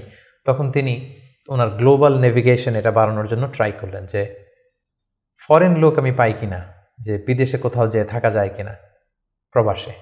রাসূল সাল্লাল্লাহু আলাইহি ওয়াসাল্লাম তখন হজের মৌসুমটাকে বেছে নিলেন, কারণ হজে মক্কায় হাজার হাজার লোক চারদিক থেকে আসতো এবং হজের মৌসুমগুলোতে আবু জাহেল, উতবা, সাইবা, ওয়ালিদ ইবনে মুগীরা তারা মক্কায় প্রবেশের যে প্রধান ফটক বা গেটে সেখানে দাঁড়িয়ে হাজিদেরকে বলতো খবরদার, মক্কার যেখানে মনে চায় যাও, মানাসিকুল হজ পালন করো, কিন্তু মক্কায় একজন পাগল আছে, তার নাম মুহাম্মদ, তার কাছে যেও না। সে এমন কথা বলবে তোমাকেও পাগল বানায় ফেলবে। আমরা জানি যে আল ইনসানু হারিসুন আলা মা মুনিআ, মানুষকে যেটা থেকে বারণ করা হয় মানুষের সেটার ব্যাপারে আগ্রহ থাকে বেশি। সবাই তখন মক্কায় যে খুঁজতে আরম্ভ করলো যে কে এই মুহাম্মদ। যারাই রাসূল সাল্লাল্লাহু আলাইহি ওয়াসাল্লামের কাছে আসতো, রাসূল সাল্লাল্লাহু আলাইহি ওয়াসাল্লাম তাদেরকে আল্লাহ নাজিল করা কোরআন তেলাওয়াত শোনায় দিতেন এবং রাসূল সাল্লাল্লাহু আলাইহি ওয়াসাল্লামের কণ্ঠে কোরআন তেলাওয়াত শুনে এরকম অনেক ভিনদেশী মুসলমান হয়ে গিয়েছিল। সুবহানাল্লাহ বিহামদিহি। কিন্তু রাসূল সাল্লাল্লাহু আলাইহি ওয়াসাল্লামের তো একটা সেটেলমেন্ট লাগবে। কোথায় যাবেন তিনি? তিনি মিনাতে এবং আকাবাতে খুঁজতে আরম্ভ করলেন। নবুয়তির 11তম বৎসরে খুঁজতে খুঁজতে হঠাৎ মিনার একটা টেন্টে, তাঁবুতে তিনি ঢুকলেন। 6 জন লোক সেখানে বসা। রাসূল সাল্লাল্লাহু আলাইহি ওয়াসাল্লাম জিজ্ঞেস করলেন, তোমরা কারা? তারা বলল, আমরা খাজরাজ গোষ্ঠীর মানুষ, ইয়াসরিব আমাদের বাড়ি। মদিনার পুরো নাম ছিল ইয়াসরিব। তাদের সংখ্যা ছিল মাত্র 6 জন। সুবহানাল্লাহ। আসলে পৃথিবীতে যত বড় কাজ হয়েছে, যত বিপ্লব হয়েছে, এগুলো কিন্তু হয়েছে সামান্য কয়েকজন লোক থেকে শুরু হয়েছে, পরে একটা বিপ্লবের রূপ নিয়েছে। এই যে দেখেন ইমানের বীজ আল্লাহ তাআলা কিভাবে এই 6 জন লোকের মাধ্যমে মদিনাতে পৌঁছাবে। রাসূল সাল্লাল্লাহু আলাইহি ওয়াসাল্লাম বললেন, তোমরা খাজরাজের 6 জন? কোন খাজরাজ, কোন ইয়াসরিব? ওই যে ইয়াসরিবের পাশে ইহুদিরা বাস করে, তারা বললেন হ্যাঁ। রাসূল সাল্লাল্লাহু আলাইহি ওয়াসাল্লাম বললেন, তোমাদের কি কিছু সময় হবে, আমি তোমাদের কিছু শোনাবো? তারা বললেন হ্যাঁ, শোনান। রাসূল সাল্লাল্লাহু আলাইহি ওয়াসাল্লাম কোরআনের আয়াত তেলাওয়াত করলেন। তারা যতই শুনতে লাগলো অভিভূত হতে লাগলো, মোহিত হতে লাগলো। রাসূল সাল্লাল্লাহু আলাইহি ওয়াসাল্লামের হাতে হাত রেখে শাহাদা পড়ে তারা মুমিন হয়ে গেল। এবং রাসূল সাল্লাল্লাহু আলাইহি ওয়াসাল্লাম বললেন, যাও তোমরা এই কোরআনের কথা, আমি যে নবী, আমি যে শেষ নবী, এই কথা তোমাদের লোকালয়ে, তোমাদের জনপদে যেয়ে তোমরা বলো। এবং তারা যে ইয়াসরিবে ফিরে যেয়ে আরও 6 জনকে নিয়ে পরের বছর আসলো। নবুয়তির 12তম বৎসর রাসূল সাল্লাল্লাহু আলাইহি ওয়াসাল্লাম খুঁজে খুঁজে হাজিদের তাঁবু খুঁজে খুঁজে সেই 12 জনের তাঁবুতে গেলেন এবং তারা 12 জন রাসূল সাল্লাল্লাহু আলাইহি ওয়াসাল্লামের হাতে হাত রেখে একটা শপথ করেছিলেন। এটাকে বলা হয় বাইআতুল আকাবা আল উলা, আকাবার প্রথম শপথ। মিনার পাশেই যে পাহাড় বেষ্টিত এরিয়া, এটাকে আকাবা বলে। এই আকাবার প্রথম শপথে 12 জন তারা রাসূল সাল্লাল্লাহু আলাইহি ওয়াসাল্লামের হাতে হাত রেখে শপথ করলো যে নবী, আপনি যা বলেন আমরা তাই শুনবো, আপনি যে আদেশ দেন সেটাই আমরা মাথা পেতে নেব। রাসূল সাল্লাল্লাহু আলাইহি ওয়াসাল্লাম খুশি হলেন, তার হৃদয়ে আশার সঞ্চার হলো যে না, হয়তো ইয়াসরিবে আমি চলে যেতে পারবো। এবং এই 12 জনকে সাথে করে রাসূল সাল্লাল্লাহু আলাইহি ওয়াসাল্লাম মক্কার একজন নমুসলিম সাহাবীকে পাঠালেন, যার নাম হচ্ছে মুসআব। বললেন যে মুসআব, তুমি অন বিহাফ অফ মি, কোরআনের আয়াতগুলো, ইসলামের যে বিধানগুলো এসেছে এগুলো এই 12 জনের সাথে তুমি ইয়াসরিবে চলে যাও as a brand ambassador of Islam. ইসলামের প্রথম অ্যাম্বাসেডর হিসেবে তিনি মক্কা থেকে মদিনায় গিয়েছিলেন। এবং মুসআব ছিলেন খুব ড্যাশিং চেহারার একজন সাহাবী। তার আতরের ঘ্রাণ, যে দামি পারফিউম তিনি ইউজ করতেন, এটা শুকে এই ঘ্রাণ যারা পেয়েছে তারা বিমোহিত হয়েছে সবসময়। দেখেন, একজন দায়ীর কোয়ালিটি কিন্তু এটা, তাকে খুব স্মার্ট হতে হবে। এবং রাসূল সাল্লাল্লাহু আলাইহি ওয়াসাল্লামের খুব চমৎকার সিলেকশন, তিনি মুসআব ইবনে উমাইরকে এই কাজের জন্য সিলেক্ট করেছেন। এই 12 জনকে নিয়ে মুসআব রাদিয়াল্লাহু তাআলা আনহু তিনি ইয়াসরিবে ফিরে গেলেন এবং তিনি অল্প কিছুদিনের ব্যবধানে কয়েকশো মানুষকে মুসলিম বানিয়ে ফেললেন। সুবহানাল্লাহ বিহামদি। ইসলামের বাণী তিনি প্রচার করে ফেললেন। এবং রাসূল সাল্লাল্লাহু আলাইহি ওয়াসাল্লাম তখন নও-মুসলিম যারা অবশিষ্ট ছিল তাদের সবাইকে ইয়াসরিবে চলে যেতে বললেন, যেহেতু মুসআব রাদিয়াল্লাহু তাআলা আনহু সেখানে যে একটা গ্রাউন্ড তৈরি করেছেন, সেখানে মুসলমান দল ভারী হতে শুরু করেছে। রাসূল সাল্লাল্লাহু আলাইহি ওয়াসাল্লাম নও-মুসলিম সাহাবীদেরকে ওখানে পাঠালেন এবং তার পরের বছর নবুয়তির 13তম বৎসরে আবার সেই মিনার হাজি ক্যাম্পে রাসূল সাল্লাল্লাহু আলাইহি ওয়াসাল্লাম অপেক্ষা করলেন যে দেখি মুসআব ইবনে উমাইর এবং সেই 12 জন তারা কি করে। তারা 13তম বৎসরে 75 জন নিয়ে 75% তারা নিয়ে রাসূল সাল্লাল্লাহু আলাইহি ওয়াসাল্লামের হাতে বায়াত গ্রহণ করেছিলেন। এবং সম্মানিত সুধী, এবারের বায়াতটা ছিল পলিটিক্যাল বাইয়া। নবুয়তির 12তম বৎসরে 12 জন সাহাবী, যারা 12 জন শপথ নিয়েছিল, সেটা ছিল বাইয়াতুল আকাবাল উলা। এবার 75 জন নিল পলিটিক্যাল বাইয়া, বাইয়াতুল আকাবা সানিয়া, যে শুধু আমার আনুগত্য না, আমার জীবন মানে তোমাদের জীবন, তোমাদের জীবন আমার জীবন, তোমরা তোমাদের জীবন বাঁচানোর জন্য যা করবে আমি নবীকে বাঁচানোর জন্য তাই করতে হবে। আদাম বিদ্দাম আল হাদাম আল হাদাম। তারা পলিটিক্যাল বাইয়া আনিল এবং রাসূল সাল্লাল্লাহু আলাইহি ওয়াসাল্লামকে বলল যে ইয়া রাসূলুল্লাহ, আপনার জন্য আমাদের জীবন কুরবান। The land of Yathrib is completely ready for you, we just waiting for your arrival. আমরা আপনার আগমনের, শুভাগমনের অপেক্ষায়, আপনি আসুন, আমরা আপনাকে সাপোর্ট দিব, আমরা সেখানে ইসলামী সাম্রাজ্য গড়ে তুলব। রাসূল সাল্লাল্লাহু আলাইহি ওয়াসাল্লাম তিনি আশা পেলেন এবং আল্লাহ তাআলা ইঙ্গিত দিলেন যে মুহাম্মদ, তোমাকে সেই ইয়াসরিবে ফিরে যেতে হবে।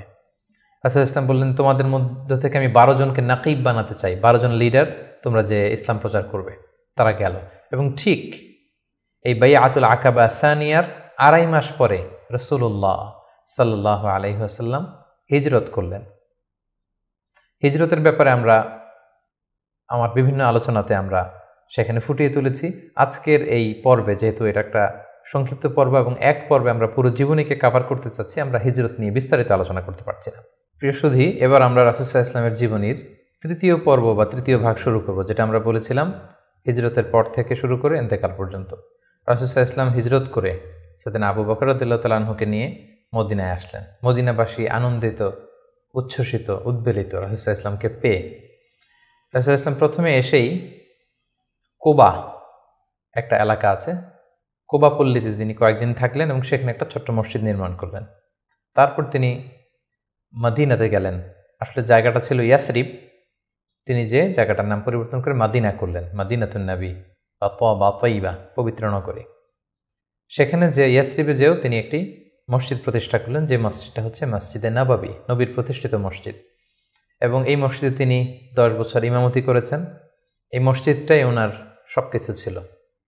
ফরেন ডেলিগেশন আসলে এখানে দেখা করতেন, এখানে তিনি আহলে সুফাদেরকে শিক্ষা দিতেন। এটাই ইউনিভার্সিটি ছিল, এটাই হাইকোর্ট, এটাই সুপ্রিম কোর্ট, এখানে বিচার কার্য পরিচালনা করতেন। এখান থেকে তিনি সামরিক অভিযানগুলো পরিচালনা করতেন।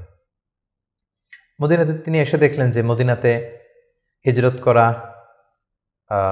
সাহাবারা, মদিনায় যারা মুসলিম হয়েছে তারা, তার মানে মুসলিম একটা কমিউনিটি। আবার দেখলেন কিছু মুশরিক কমিউনিটি আছে যারা এখনও মুসলিম হয়নি। আবার তিনি দেখলেন যে ইহুদিদের একটা কমিউনিটি আছে, 3 দিকে তারা থাকে। তাদের 3টা গোত্র, বনু কাইনুকা, বনু নাদির, বনু কুরাইদা। তিনি ভাবলেন যে সবাই মিলে একটা সংঘবদ্ধ আমাদের চার্টার থাকা দরকার। তিনি তাদের সবার সাথে বসলেন, তিনি মদিনা চার্টার করলেন, যেটাকে মদিনা সনদ বলা হয়। সুবহানাল্লাহ। তিনি মদিনা চার্টারে উল্লেখ করলেন যে আমরা মদিনাকে রক্ষার জন্য মুসলিম, প্যাগানস, জিউস সবাই এক। আমরা একে অপরের সাথে মিত্রতা থাকবে এবং বহিঃশত্রুর আক্রমণ থেকে আমরা একে অপরকে রক্ষা করব। এবং তিনি মক্কা থেকে যারা হিজরত করে এসেছেন মুহাজির সাহাবী এবং মদিনাতে যারা এই মুহাজির সাহাবীদেরকে অ্যাকোমোডেট করেছেন, ওয়েলকাম করেছেন, আনসার সাহাবী, তাদের মধ্যে তিনি ভ্রাতৃত্বের বন্ধন প্রতিষ্ঠা করলেন। শুরু হলো মদিনার নতুন জার্নি। প্রথম বছরে অর্থাৎ প্রথম হিজরিতে তিনি এই কাজগুলো করলেন। দ্বিতীয় হিজরিতে একটা সিগনিফিক্যান্ট ঘটনা ঘটলো, সেটা হচ্ছে কেবলা চেঞ্জ করে দেয়া হলো। রাসূল সাল্লাল্লাহু আলাইহি ওয়াসাল্লাম মদিনাতে এসে 16-17 মাস বাইতুল মাকদাসের দিকে হয়ে নামাজ পড়তেন, কিন্তু চাইতেন যে মক্কায় যদি আল্লাহ তাআলা চেঞ্জ করে দিতেন কতই না ভালো হতো। আল্লাহ তাআলা চেঞ্জ করে দিলেন। আল্লাহ বললেন, ফাওয়াল্লি ওয়াজহাকা শাতরাল মসজিদুল হারাম, নবী হে আপনি মসজিদুল হারামের দিকে মুখ ফিরিয়ে এখন থেকে নামাজ পড়বেন। এটা দ্বিতীয় হিজরির ঘটনা। দ্বিতীয় হিজরির সবচাইতে গুরুত্বপূর্ণ ইনসিডেন্ট হচ্ছে দ্য ব্যাটল অফ বাদর, গজওয়াতুল বাদর, বদরের যুদ্ধ। কারণ কুরাইশরা তো তারা দেখলো যে না, মুহাম্মদ হাতছাড়া হয়ে গেল, সব মুসলিমরা হাতছাড়া হয়ে গেল, তাদেরকে তো সহজে ছেড়ে দেওয়া যায় না। তখন একটা যুদ্ধ হলো, বিশাল যুদ্ধ। রাসূল সাল্লাল্লাহু আলাইহি ওয়াসাল্লাম একটা ক্যারাভান আটকাতে গেলেন, কিন্তু তারা খবর পাঠালো যে মুহাম্মদ তার সৈন্য নিয়ে অ্যাটাক করছে। তারা 1000 সৈন্য নিয়ে আসলো বদরের প্রান্তরে, মদিনা থেকে 70-80 কিলো দূরে। মুসলমানদের সংখ্যা ছিল মাত্র 314 জন। বিশাল রক্তক্ষয়ী যুদ্ধ হলো। আল্লাহ তাআলা মুসলিমদেরকে ফেরেশতা দিয়ে, আসমানি মাদাদ দিয়ে সাহায্য করলেন। আল্লাহ বললেন, ওয়ালাকাদ নাসারাকুমুল্লাহু বিবাদরি ওয়া আনতুম আদিল্লাহ। আল্লাহ তোমাদেরকে বদরের প্রান্তরে সহায়তা করেছিলেন, তোমরা খুব দুর্বল ছিলে, ফেরেশতা দিয়ে আমি তোমাদেরকে সহযোগিতা করেছি, বিজয় এনে দিয়েছি। মুসলিমরা বিজয় লাভ করলো। 70 জন কুরাইশ নিহত হলো, 70 জন বন্দী হলো, মুসলমানরা জয়লাভ করলো। দ্বিতীয় হিজরির আরেকটা ইনসিডেন্ট হচ্ছে, আমি বলেছি যে 3টা জিউস ট্রাইব, ইহুদি গোত্র ছিল। এর মধ্যে একটা গোত্র কাইনুকা, তারা এক মুসলিম নারীকে তার শ্লীলতাহানি করে এবং তারা চুক্তি ভঙ্গ করে। পরে রাসূল সাল্লাল্লাহু আলাইহি ওয়াসাল্লাম তাদেরকে অবরোধ করলেন এবং মদিনা থেকে বের করে দিলেন, এক্সাইল দিলেন, নির্বাসন। কারণ কি ছিল? তারা চুক্তি ভঙ্গ করেছে। রাসূল সাল্লাল্লাহু আলাইহি ওয়াসাল্লাম কখনো আগ বাড়িয়ে কারোর সাথে বিরোধিতায় জড়াননি, শান্তি নষ্ট করেননি। তিনি মদিনায় যে একটা শান্তিময় সাম্রাজ্য গঠন করবার জন্য মদিনা চার্টার করেছেন, মদিনা সনদ আমরা যেটা বলেছি। কিন্তু সর্বপ্রথম এটা ভঙ্গ করলো কারা? বনু কাইনুকা নামে যে ইহুদি গোত্র আছে তারা। ফলে রাসূল সাল্লাল্লাহু আলাইহি ওয়াসাল্লাম তাদেরকে নির্বাসন দিলেন। এবং দ্বিতীয় হিজরিতে রোজার বিধান এবং যাকাতের বিধানকে ফরজ করা হলো। তৃতীয় হিজরির সবচেয়ে গুরুত্বপূর্ণ ঘটনা হচ্ছে উহুদের যুদ্ধ। কারণ 1 বছর আগে দ্বিতীয় হিজরিতে কুরাইশদের 70 জন নিহত হয়েছে, 70 জন বন্দী হয়েছে। তাদের যেই ক্ষত, ঘা, এটা শুকায়নি। সেটা শোধ নেওয়ার জন্য, প্রতিশোধ নেওয়ার জন্য তারা আসলো 3000 সৈন্য নিয়ে। মুসলিমরা ছিল মাত্র 1000। ইনিশিয়ালি রাসূল সাল্লাল্লাহু আলাইহি ওয়াসাল্লামের কিছু দিক নির্দেশনা অমান্য করার কারণে মুসলিমরা পরাজিত হতে আরম্ভ করলো, কিন্তু শেষের দিকে তারা আবার যুদ্ধে একটা ব্যালেন্স তৈরি করলো। কিন্তু তারপরেও 70 জন মুসলিম এই যুদ্ধে শহীদ হয়েছেন এবং রাসূল সাল্লাল্লাহু আলাইহি ওয়াসাল্লাম তার প্রিয়তম চাচা হামজা ইবনে আব্দুল মুত্তালিব, যাকে সাইয়্যিদুশ শুহাদা ঘোষণা দেওয়া হয়েছে, এবং যে মুসআব ইবনে উমাইরকে দ্য ফার্স্ট অ্যাম্বাসেডর করে তিনি পাঠিয়েছিলেন, এই যুদ্ধে তিনিও শহীদ হয়েছেন। 70 জন সাহাবীকে রাসূল সাল্লাল্লাহু আলাইহি ওয়াসাল্লাম হারিয়েছেন সেই যুদ্ধে। তৃতীয় হিজরিতে রাসূল সাল্লাল্লাহু আলাইহি ওয়াসাল্লাম হাফসা রাদিয়াল্লাহু তাআলা আনহাকে বিয়ে করেন, জাইনাব বিনতে খুজাইমাকে বিয়ে করেন। এবং তৃতীয় হিজরি সনে ফাতিমা রাদিয়াল্লাহু তাআলা আনহা, আলী রাদিয়াল্লাহু তাআলা আনহার ঘরকে উজালা করে রাসূল সাল্লাল্লাহু আলাইহি ওয়াসাল্লামের প্রথম নাতি হাসান রাদিয়াল্লাহু তাআলা আনহু জন্মগ্রহণ করেছিলেন। চতুর্থ হিজরির একটা মর্মান্তিক ঘটনা হচ্ছে বীরে মাউনার ঘটনা। নজদ থেকে কিছু লোক এসে রাসূল সাল্লাল্লাহু আলাইহি ওয়াসাল্লামকে বললেন, আপনি কিছু সাহাবাকে, কারি সাহাবাকে, হাফেজ সাহাবাদেরকে আমাদের সাথে পাঠান, তারা নজদে এসে আমাদেরকে ইসলাম শিখাবে। রাসূল সাল্লাল্লাহু আলাইহি ওয়াসাল্লাম 70 জন কারি সাহাবাকে বিশ্বাস করে পাঠিয়েছিলেন যে তাদেরকে নিয়ে যাও, তারা ইসলাম শিখাবে। কিন্তু তারা বিশ্বাসঘাতকতা করে এই সাহাবীদেরকে হত্যা করেছিল। এটা বীরে মাউনার ঘটনা। রাসূল সাল্লাল্লাহু আলাইহি ওয়াসাল্লাম অত্যন্ত মর্মাহত হয়েছিলেন। এবং চতুর্থ হিজরির আরেকটা ঘটনা হচ্ছে যে বনু নাদির, ইহুদিদের যে দ্বিতীয় গোষ্ঠী, বনু নাদিরকে রাসূল সাল্লাল্লাহু আলাইহি ওয়াসাল্লাম নির্বাসন দিয়েছিলেন, মদিনা থেকে বের করে দিয়েছিলেন। কারণ কি? একই ঘটনা, বিশ্বাসঘাতকতা, দ্য ট্রেচারি, বিশ্বাসঘাতকতার কারণে। রাসূল সাল্লাল্লাহু আলাইহি ওয়াসাল্লাম আবু বকর, ওমর ফারুককে নিয়ে রক্তপণ কালেকশন করবার জন্য সেখানে গিয়েছিলেন এবং তারা বলল যে হ্যাঁ আমরা এটাতে অংশগ্রহণ করবো, আপনি আসুন। কিন্তু তারা প্ল্যান করে রেখেছিল যে রাসূল সাল্লাল্লাহু আলাইহি ওয়াসাল্লামকে এমন একটা ঘরের নিচে বসাবেন যেই ঘরের উপর থেকে একজন ইহুদি বড় একটা পাথরের খণ্ড রাসূল সাল্লাল্লাহু আলাইহি ওয়াসাল্লামের মাথায় নিক্ষেপ করবেন, যাতে রাসূল সাল্লাল্লাহু আলাইহি ওয়াসাল্লাম সেখানে নিহত হন। এই প্ল্যান করে রাসূল সাল্লাল্লাহু আলাইহি ওয়াসাল্লামকে ঠিক ওই লোকেশনে যখন ডাকলেন, রাসূল সাল্লাল্লাহু আলাইহি ওয়াসাল্লাম যাচ্ছিলেন, ইন দ্য মিন টাইম আল্লাহ তাআলা রাসূল সাল্লাল্লাহু আলাইহি ওয়াসাল্লামকে সব জানিয়ে দিলেন তাদের কনস্পাইরেসি। জিবরাইল আলাইহিস সালাম বললেন, ইয়া রাসূলুল্লাহ, এই মুহূর্তে এখান থেকে আপনি চলে যান মদিনায়। মদিনায় আসলেন, এসে বিশাল বাহিনী গঠন করে বনু নাদিরকে তিনি ঘেরাও করলেন এবং তাদেরকে এই এলাকা থেকে উৎখাত করলেন এই বিশ্বাসঘাতকতার কারণে। যেহেতু মদিনা চার্টার ছিল একে অপরের শুভ কামনা করবে, শুভাকাঙ্ক্ষী হবে, মিত্র হিসেবে কাজ করবে, কিন্তু তারা রাসূল সাল্লাল্লাহু আলাইহি ওয়াসাল্লামকে হত্যার ষড়যন্ত্র করেছিল। তাদেরকে রাসূল সাল্লাল্লাহু আলাইহি ওয়াসাল্লাম এখান থেকে বের করে দিলেন। এবং ৪র্থ হিজরিতে মদকে আল্লাহ তাআলা হারাম ঘোষণা করলেন। এটা ছিল একটা গুরুত্বপূর্ণ ঘটনা। ৫ম হিজরিতে অনেকগুলো ঘটনা ঘটেছে, এর মধ্যে অন্যতম হচ্ছে বনু মুস্তালিকের যুদ্ধ হয়েছিল। তারা রাসূল সাল্লাল্লাহু আলাইহি ওয়াসাল্লামকে অতর্কিত আক্রমণ করতে চেয়েছিল, রাসূল সাল্লাল্লাহু আলাইহি ওয়াসাল্লাম আগেই তাদেরকে আক্রমণ করে এলাকা দখল করলেন। এবং সেখান থেকে ফিরে আসবার সময় ইফকের যে ঘটনা আমরা জানি, আম্মাজান আয়েশা রাদিয়াল্লাহু তাআলা আনহাকে অপবাদ দেয়া হয়েছিল। সফওয়ান ইবনে মুআত্তাল রাদিয়াল্লাহু তাআলা আনহুর সাথে তার অবৈধ সম্পর্ক আছে বলে মুনাফিকরা ছড়িয়ে দিয়েছিল, নাউযুবিল্লাহ। এবং আল্লাহ তাআলা আরশের উপর থেকে তিনি আম্মাজান আয়েশার পবিত্রতা ঘোষণা করেছেন। সুবহানাল্লাহি ওয়া বিহামদিহি। এই ঘটনা ৫ম হিজরিতে ঘটেছিল। এবং ৫ম হিজরির সবচেয়ে ভয়ানক ঘটনা হচ্ছে আহজাবের যুদ্ধ বা খন্দকের যুদ্ধ। ইহুদি 2টা গোষ্ঠী তারা যখন মদিনা থেকে নির্বাসিত হলো তাদের বিশ্বাসঘাতকতার কারণে, তারা যে কুরাইশদের লিডারদেরকে ফুসলাতে লাগলো, গাতাফান গোত্রের লিডারদেরকে ফুসলাতে লাগলো, আরবদেরকে ফুসলাতে লাগলো যে মুহাম্মদ কিন্তু তার দলবল নিয়ে দিনকে দিন শক্তিশালী হচ্ছে, এখনই সময়। এবছর যদি আমরা তাকে অ্যাটাক করে পরাহত করতে না পারে আমরা আটকাতে পারবো না। ফুসলাতে প্রভোগ করতে করতে তারা 10,000 সৈন্য জমা করলো এবং তারা প্ল্যান করলো যে আমরা 10,000 অ্যাটাক করব। আর ইহুদিদের একটা গোত্র ছিল বনু কুরাইজা, তারা এখনো পর্যন্ত কোনো চুক্তি ভঙ্গ করেনি, ফলে আপ আনটিল দ্যাট টাইম তাদের সাথে রাসূল সাল্লাল্লাহু আলাইহি ওয়াসাল্লামের সুসম্পর্ক ছিল এক ধরনের। তারা প্ল্যান করলো কোনোভাবে আমরা ভেতর থেকে বিশ্বাসঘাতকতার জন্য বনু কুরাইজাকে আমরা বলবো। তারা সেটাই করলো, 10,000 সৈন্য মদিনাতে অ্যাটাক করলো। এখন রাসূল সাল্লাল্লাহু আলাইহি ওয়াসাল্লাম কী করবেন?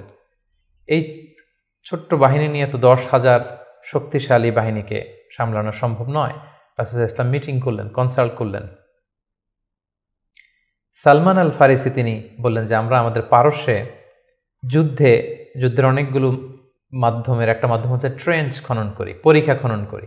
বিশাল মদিনার চারদিকে বিশাল গর্ত করে আমরা এমন পরিখা খনন করব ফলে আর মদিনাতে আসতেই পারবে না। আসতে হলে আগে মই দিয়ে নিচে নামতে হবে, তারপরে আবার মই দিয়ে উপরে উঠতে হবে। এই মুহূর্তে আমরা তীর মেরে তাদেরকে নাস্তানাবুদ করতে পারবো। রাসূল সাল্লাল্লাহু আলাইহি ওয়াসাল্লাম রাজি হলেন। কয়েক কিলোমিটার ব্যাপী মদিনার 2 দিকে এক পাশ থেকে আরেক পাশে বিশাল পরীক্ষা খনন করলেন সব সাহাবা। রাসূল সাল্লাল্লাহু আলাইহি ওয়াসাল্লাম নিজেও এই পরীক্ষা খননের কাজে অংশগ্রহণ করলেন। 10,000 সৈন্যবাহিনী আসলো, তারা ভেতর থেকে বনু কুরাইজাকে বিশ্বাসঘাতকতার জন্য উদ্বুদ্ধ করলো। তারা রাজি হচ্ছিল না, অবশেষে রাজি হলো। রাসূল সাল্লাল্লাহু আলাইহি ওয়াসাল্লাম আল্লাহ সাহায্য চাইলেন যে আল্লাহ, ভেতর থেকে যদি বনু কুরাইজা বিশ্বাসঘাতকতা করে অ্যাটাক করে, বাইরে থেকে ওরা যদি আসে আমরা তো শেষ হয়ে যাব। আল্লাহ তাআলা এমন তুফান দিলেন, এমন বাতাস দিলেন, এমন ঠান্ডা আবহাওয়া দিলেন, 10,000 সৈন্য, অস্ত্র শস্ত্রে সজ্জিত সৈন্য নাস্তানাবুদ হয়ে লণ্ডভণ্ড হয়ে কে কোথায় গেল, কাদের তাবু ভেঙে কে কোন দিকে ছুটলো তারা নিজেরাও টের পেল না। এভাবে আল্লাহ তাআলা এই কনফেডারেটস, এই বিশাল বাহিনীর হাত থেকে রাসূল সাল্লাল্লাহু আলাইহি ওয়াসাল্লামকে মদিনাবাসীকে রক্ষা করলেন।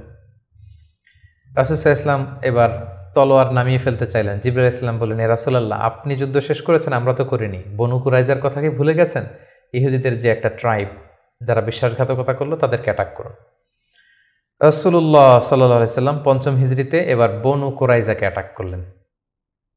পরে তারা বাধ্য হলো তাদের মিত্র সাদ বিন মুআজ রাদিয়াল্লাহু তাআলা আনহু যেটা বলবে এটাই ফয়সালা হবে। দীর্ঘদিন তারা রাসূল সাল্লাল্লাহু আলাইহি ওয়াসাল্লাম তাদেরকে চারদিক থেকে ঘেরাও করে রাখলো।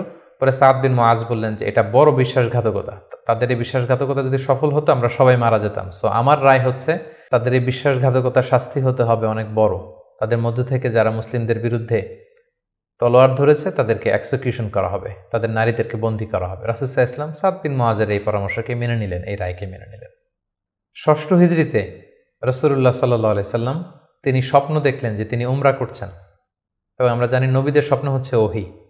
তিনি সাহাবীদের কাছে স্বপ্নের কথা জানালেন। ১৪০০ সাহাবীকে নিয়ে তিনি উমরা করতে গেলেন। কিন্তু আমরা জানি যে উমরা করতে যেতে হবে মক্কায়। মক্কায় তো শত্রুর বসবাস, কুরাইশরা। তারা রাসূল সাল্লাল্লাহু আলাইহি ওয়াসাল্লামকে ঢুকতে দিল না। সাহাবারা বললেন, ইয়া রাসূলুল্লাহ, যুদ্ধের ঘোষণা দিন, আমরা যুদ্ধ করব।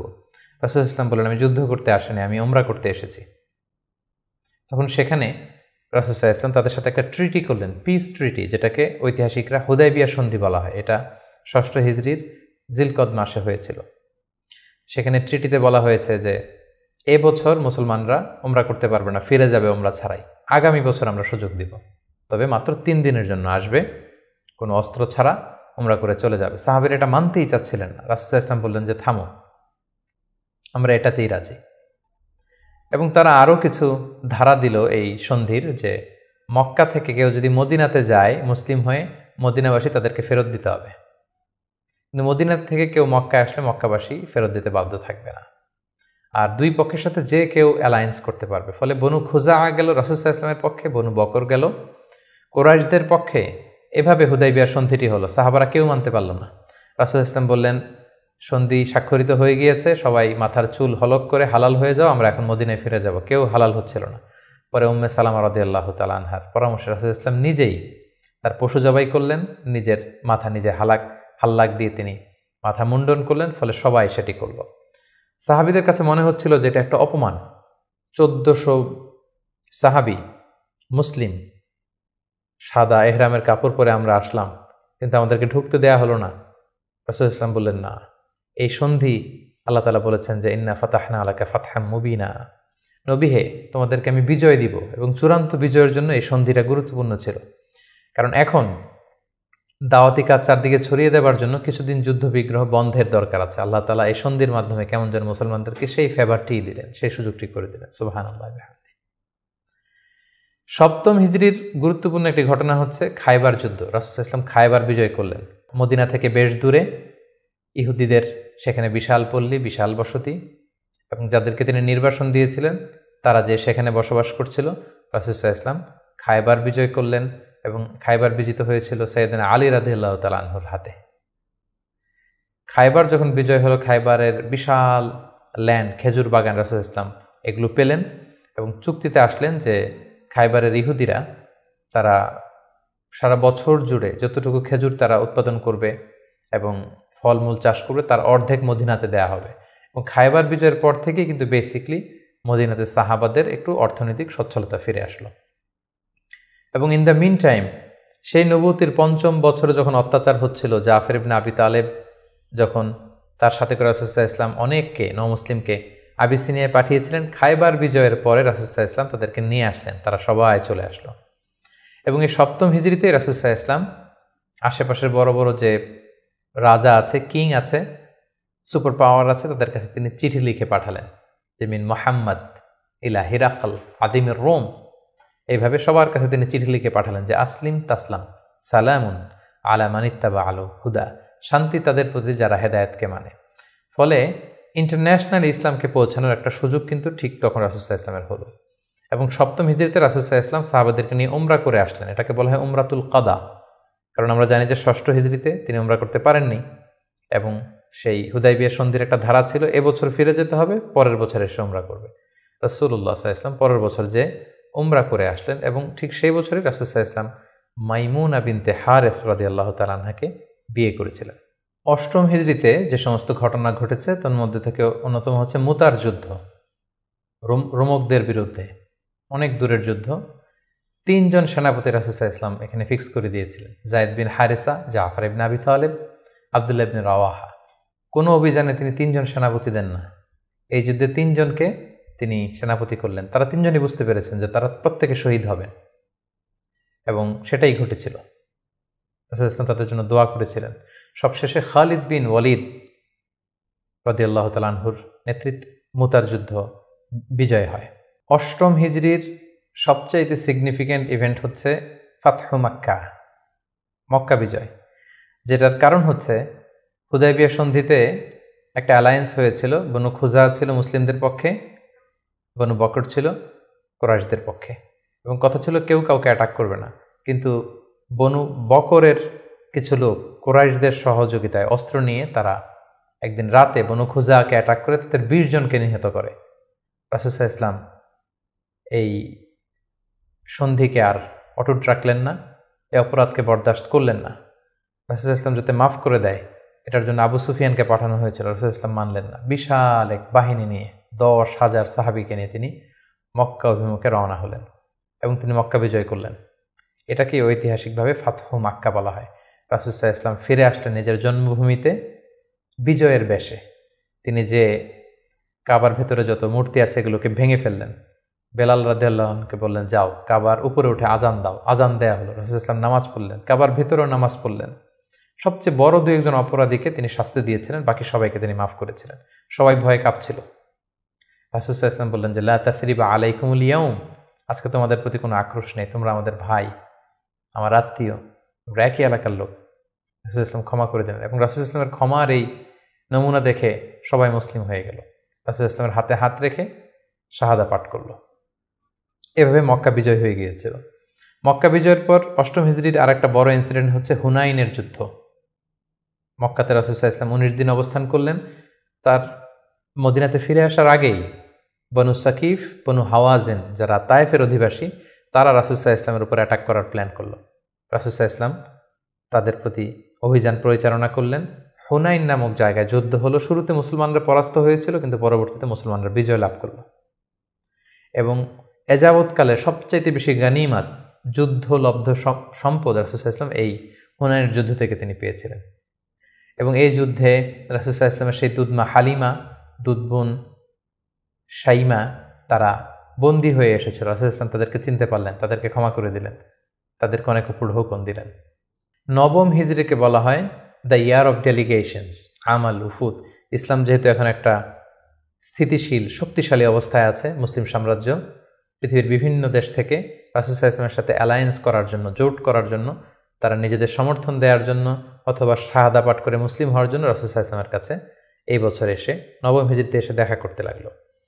এবং 9ম হিজরিতে একটা বড় যুদ্ধ হয়েছিল যেটাকে তাবুকের যুদ্ধ বলা হয়।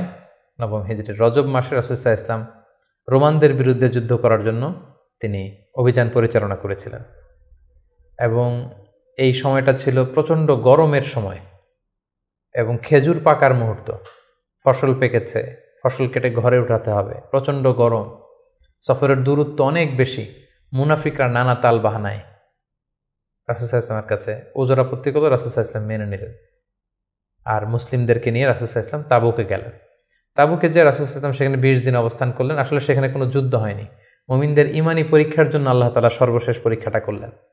মুসলিমদের এই বিশাল বাহিনী দেখে রোমান সাম্রাজ্যের সৈনিকেরা তারা যুদ্ধ করতে অস্বীকৃতি জানালো। যুদ্ধ ছাড়াই বিজয়ের বেশে রাসূল সাল্লাল্লাহু আলাইহি ওয়াসাল্লাম তাবুক থেকে ফিরে আসলেন। ফিরে আসার পথে রাসূল সাল্লাল্লাহু আলাইহি ওয়াসাল্লামকে জানানো হলো যে মুনাফিকরা একটা বিশেষ মসজিদ বানিয়েছে, সেখানে আপনাকে নিতে চায়। আপনি যে একবার নামাজ পড়াবেন তারপরে সেখানে তারা ষড়যন্ত্র করবে। তাই তাদের ষড়যন্ত্রের মূলোৎপাটনের জন্য আপনি মদিনাতে ফেরার আগেই এই মসজিদকে জ্বালিয়ে দিবেন। আল্লাহ তাআলার অর্ডার। এই মসজিদের নাম হচ্ছে মসজিদে দিরার। মুমিনদের মধ্যে ডিভাইডেশন, ক্ষতি এবং সমাজের মধ্যে ক্যাওস সৃষ্টি করার জন্য, মুসলিমদের মধ্যে ঐক্যের মধ্যে ভাঙন তৈরি করবার জন্য তারা এই মসজিদ তৈরি করেছে। রাসূল সাল্লাল্লাহু আলাইহি ওয়াসাল্লাম পাঠালেন সাহাবীদেরকে, এই মসজিদকে জ্বালিয়ে দেয়া হলো। এবং এই 9ম হিজরিতেই তায়েফের বনু সাকিব গোত্র এসে ইসলাম ধর্ম গ্রহণ করল এবং রাসূলুল্লাহ সাল্লাল্লাহু আলাইহি ওয়াসাল্লাম 9ম হিজরিতে আবু বকর রাদিয়াল্লাহু তাআলা আনহুকে হজের আমির বানিয়ে হজে পাঠালেন। বললেন যে আবু বকর যাও, তুমি যে এবার হজের লিডিং তুমি দিবে আর বলে আসবে যে আগামী বছর 10ম হিজরিতে আমি নবী হজে যাব, এবং বলে দিয়ে আসবে যে আগামী বছর থেকে কোনো মুশরিক আর হজ করতে পারবে না। রাসূল সাল্লাল্লাহু আলাইহি ওয়াসাল্লামের নির্দেশনা পেয়ে 9ম হিজরিতে আবু বকর রাদিয়াল্লাহু তাআলা আনহু তিনি হজ পরিচালনার জন্য গেলেন এবং যাওয়ার পথে পথিমধ্যে সকল আরব গোত্রগুলোকে তিনি জানিয়ে দিলেন যে আগামী বছর কিন্তু নবী হজে আসবে, ফলে কোনো মুশরিক আর আগামী বছর থেকে হজের সুযোগ পাবে না। এবং এই 9ম হিজরিতে রাসূল সাল্লাল্লাহু আলাইহি ওয়াসাল্লাম জাজিরাতুল আরবের বিভিন্ন এলাকায় ইসলামের দাওয়াত পৌঁছানোর জন্য বিভিন্ন সাহাবাদেরকে দায়িত্ব দিয়ে দাঈ ইলাল্লাহ হিসেবে পাঠিয়েছেন। এবং ঠিক তখনই আল্লাহ তাআলা আয়াত নাজিল করলেন, ওয়ারাআইতান নাসা ইয়াদখুলুনা ফি দীনিল্লাহি আফওয়াজা। অর্থাৎ হে নবী, আপনি দেখবেন দলে দলে জাজিরাতুল আরবে লোকজন ইসলামের ছায়াতলে চলে আসছে। এবং সেটাই হলো, দলে দলে লোকজন ইসলাম ধর্ম গ্রহণ করতে লাগলো। 10ম হিজরিতে রাসূল সাল্লাল্লাহু আলাইহি ওয়াসাল্লাম মুআয ইবনে জাবালকে আলী রাদিয়াল্লাহু তাআলা আনহুকে ইয়ামানে পাঠালেন, খালিদ বিন ওয়ালিদকে নাজরানে পাঠালেন এবং 10ম হিজরিতে রাসূল সাল্লাল্লাহু আলাইহি ওয়াসাল্লাম হজে বের হলেন। প্রায় লক্ষাধিক সাহাবাকে নিয়ে তিনি হজের জন্য গেলেন। সহিহ মুসলিমের বর্ণনা, জাবের রাদিয়াল্লাহু তাআলা আনহু বলেন, মদিনা থেকে জুলহুলাইফা থেকে হেরাম বেদে রাসূল সাল্লাল্লাহু আলাইহি ওয়াসাল্লাম যখন বেরোলেন, আমি তাকিয়ে দেখি ডানে হাজার হাজার সাহাবী, বায়ে হাজার হাজার সাহাবী, সামনে পেছনে হাজার হাজার মানুষ। যেখান দিয়ে যাচ্ছে লোকজন রাসূল সাল্লাল্লাহু আলাইহি ওয়াসাল্লামের কাফেলার সাথে হজের জন্য যুক্ত হচ্ছে। রাসূল সাল্লাল্লাহু আলাইহি ওয়াসাল্লামের এই হজটাকে বিদায় হজ বলা হয় এবং এই বিদায় হজে তিনি একটা ঐতিহাসিক ভাষণ দিয়েছিলেন, যেটাকে বিদায় হজের ভাষণ বলা হয়। দিনটা ছিল জুমাবার। রাসূল সাল্লাল্লাহু আলাইহি ওয়াসাল্লাম তিনি আরাফার ময়দানে জিলহজ মাসের 9 তারিখে ঐতিহাসিক ভাষণ দিয়েছিলেন, এই বিদায় হজের ভাষণ, যেখানে তিনি জাহিলিয়াতকে কবর দিয়েছিলেন। জাহিলিয়াতের সবকিছু তিনি সেদিন ড্যামলিশ করেছিলেন। সুদকে তিনি পায়ের নিচে স্থান দিয়েছিলেন এবং সেখানে তিনি মানবতার কথা বলেছেন, উইমেন রাইটসের কথা বলেছেন, নারী অধিকারের কথা, শ্রমিকদেরকে নিয়ে তিনি সেদিন কথা বলেছেন, সেখানে ভ্রাতৃত্বের কথা তিনি বলেছেন, সেখানে শিরকের বিরুদ্ধে তিনি আওয়াজ তুলেছেন। সেই ঐতিহাসিক বিদায় হজের ভাষণে তিনি মানুষদেরকে কল্যাণের পথে আহ্বান করেছেন এবং তিনি বলেছেন আমিরের আনুগত্যের কথা। এভাবে তিনি সেই ঐতিহাসিক ভাষণটি দিয়েছিলেন এবং সবশেষে তিনি বলেছিলেন যে তোমাদের মাঝে আমি 2টি জিনিস রেখে গেলাম। ইঙ্গিত দিচ্ছিলেন যে আমার সময় শেষ হয়ে এসেছে, তোমাদের মাঝে 2টি জিনিস, I have left behind 2 things to you, 2টা জিনিস রেখে গেলাম। এই 2টাকে তোমরা যদি আঁকড়ে ধরো তোমরা কখনো পথভ্রষ্ট হবে না। একটা হচ্ছে কিতাব আল্লাহ, আল্লাহর কিতাব, আর আরেকটা হচ্ছে সুন্নাতা রাসূলিহি, রাসূলের সুন্নাত। এই 2টাকে যারা আঁকড়ে ধরবে তারা কখনো পথভ্রষ্ট হবে না। এবং সেদিন ইসলামকে পরিপূর্ণ করে দেয়া হলো। আয়াত নাজিল হলো, আল ইয়াউমা আকমালতু লাকুম দীনাকুম ওয়া আতমামতু আলাইকুম নি'মাতি ওয়া রাদিতু লাকুমুল ইসলাম দীনা। হে নবী, আজকে তোমাদের জন্য দিনকে আমি পরিপূর্ণ করলাম, তোমার প্রতি আমার নেয়ামতের বাড়িধারাকে পরিপূর্ণ করলাম এবং ইসলামকে তোমাদের জন্য দিন হিসেবে দিয়ে আমি আল্লাহ সন্তুষ্ট হলাম। এটাই ছিল রাসূল সাল্লাল্লাহু আলাইহি ওয়াসাল্লামের সেই ঐতিহাসিক বিদায় হজের ভাষণ এবং সেটি ঘটেছিল 10ম হিজরিতে। হজ শেষ করে রাসূল সাল্লাল্লাহু আলাইহি ওয়াসাল্লাম মদিনাতে এসে তিনি রোমানদের বিরুদ্ধে যুদ্ধের জন্য রাসূল সাল্লাল্লাহু আলাইহি ওয়াসাল্লামের একজন প্রিয় সাহাবী উসামা বিন যায়েদ রাদিয়াল্লাহু তাআলা আনহুকে নেতা করে পাঠিয়েছিলেন, কিন্তু তিনি যেতে পারেননি। মদিনা থেকে বের হওয়ার কিছুদিন পরই তিনি শুনতে পেলেন যে রাসূল সাল্লাল্লাহু আলাইহি ওয়াসাল্লাম অসুস্থ। 11 হিজরির কথা। রাসূল সাল্লাল্লাহু আলাইহি ওয়াসাল্লাম অত্যন্ত অসুস্থ হয়ে পড়লেন এবং সেই অসুস্থতা থেকে তিনি আর সুস্থ হয়ে উঠলেন না এবং সেই অসুস্থতার কারণে রাসূল সাল্লাল্লাহু আলাইহি ওয়াসাল্লাম ইন্তেকাল করলেন। হিজরি 11 সনে রবিউল আউয়াল মাসের 12 তারিখ সোমবার রাসূলুল্লাহ সাল্লাল্লাহু আলাইহি ওয়াসাল্লাম এই পৃথিবী থেকে বিদায় নিলেন এবং তিনি আম্মাজান আয়েশা রাদিয়াল্লাহু তাআলা আনহার কোলের মধ্যে মাথা রেখে আম্মাজান আয়েশা রাদিয়াল্লাহু তাআলা আনহার ঘরের ভেতরে তিনি ইন্তেকাল করেছিলেন। ইন্তেকালের আগে তিনি বারবার বেহুশ হয়ে যাচ্ছিলেন এবং পানি আনতে বলছিলেন। পানির মধ্যে হাত ঢুকিয়ে তিনি চেহারার মধ্যে পানি লাগাচ্ছিলেন আর বলছিলেন, ইন্না লিল মাউতি লা সাকারাত, হায়রে মৃত্যুর এতই যন্ত্রণা, মৃত্যুর এত কষ্ট। রাসূল সাল্লাল্লাহু আলাইহি ওয়াসাল্লাম আম্মাজান আয়েশা রাদিয়াল্লাহু তাআলা আনহার হাতে মেসওয়াক দেখে, তার শ্যালক যখন মেসওয়াক করছিল তিনি সেখানে ফেল করে তাকিয়েছিলেন। আম্মাজান আয়েশা বুঝতে পেরেছিলেন যে তিনি মেসওয়াক করবেন। তিনি নিজ হাতে মেসওয়াকটি নিয়ে চিবিয়ে নরম করে রাসূল সাল্লাল্লাহু আলাইহি ওয়াসাল্লামের মুখে দিয়েছিলেন। তিনি ইন্তেকালের আগে মেসওয়াক করেছিলেন এবং তিনি ইন্তেকালের আগে বলেছিলেন, আসসালাত আসসালাত, উম্মতেরা নামাজ নামাজ, নামাজকে তোমরা ভুলে যেও না। ওমা মালাকাত আইমানুকুম, এবং তোমাদের কর্মচারীদের প্রতি, শ্রমিকদের প্রতি তোমরা অবিচার করো না। এই কথাগুলো বলে তিনি সর্বশেষ যে বাক্যটি উচ্চারণ করেছিলেন সেটি হচ্ছে, মা আল্লাযীনা আনআমা আল্লাহু আলাইহিম মিনান নাবিয়্যিন ওয়াস সিদ্দীকিন ওয়াশ শুহাদাই ওয়াস সালিহিন, অর্থাৎ হে আল্লাহ, নবী, সিদ্দিক, শুহাদা, সালেহ তাদের সাথে যেন আমি থাকি।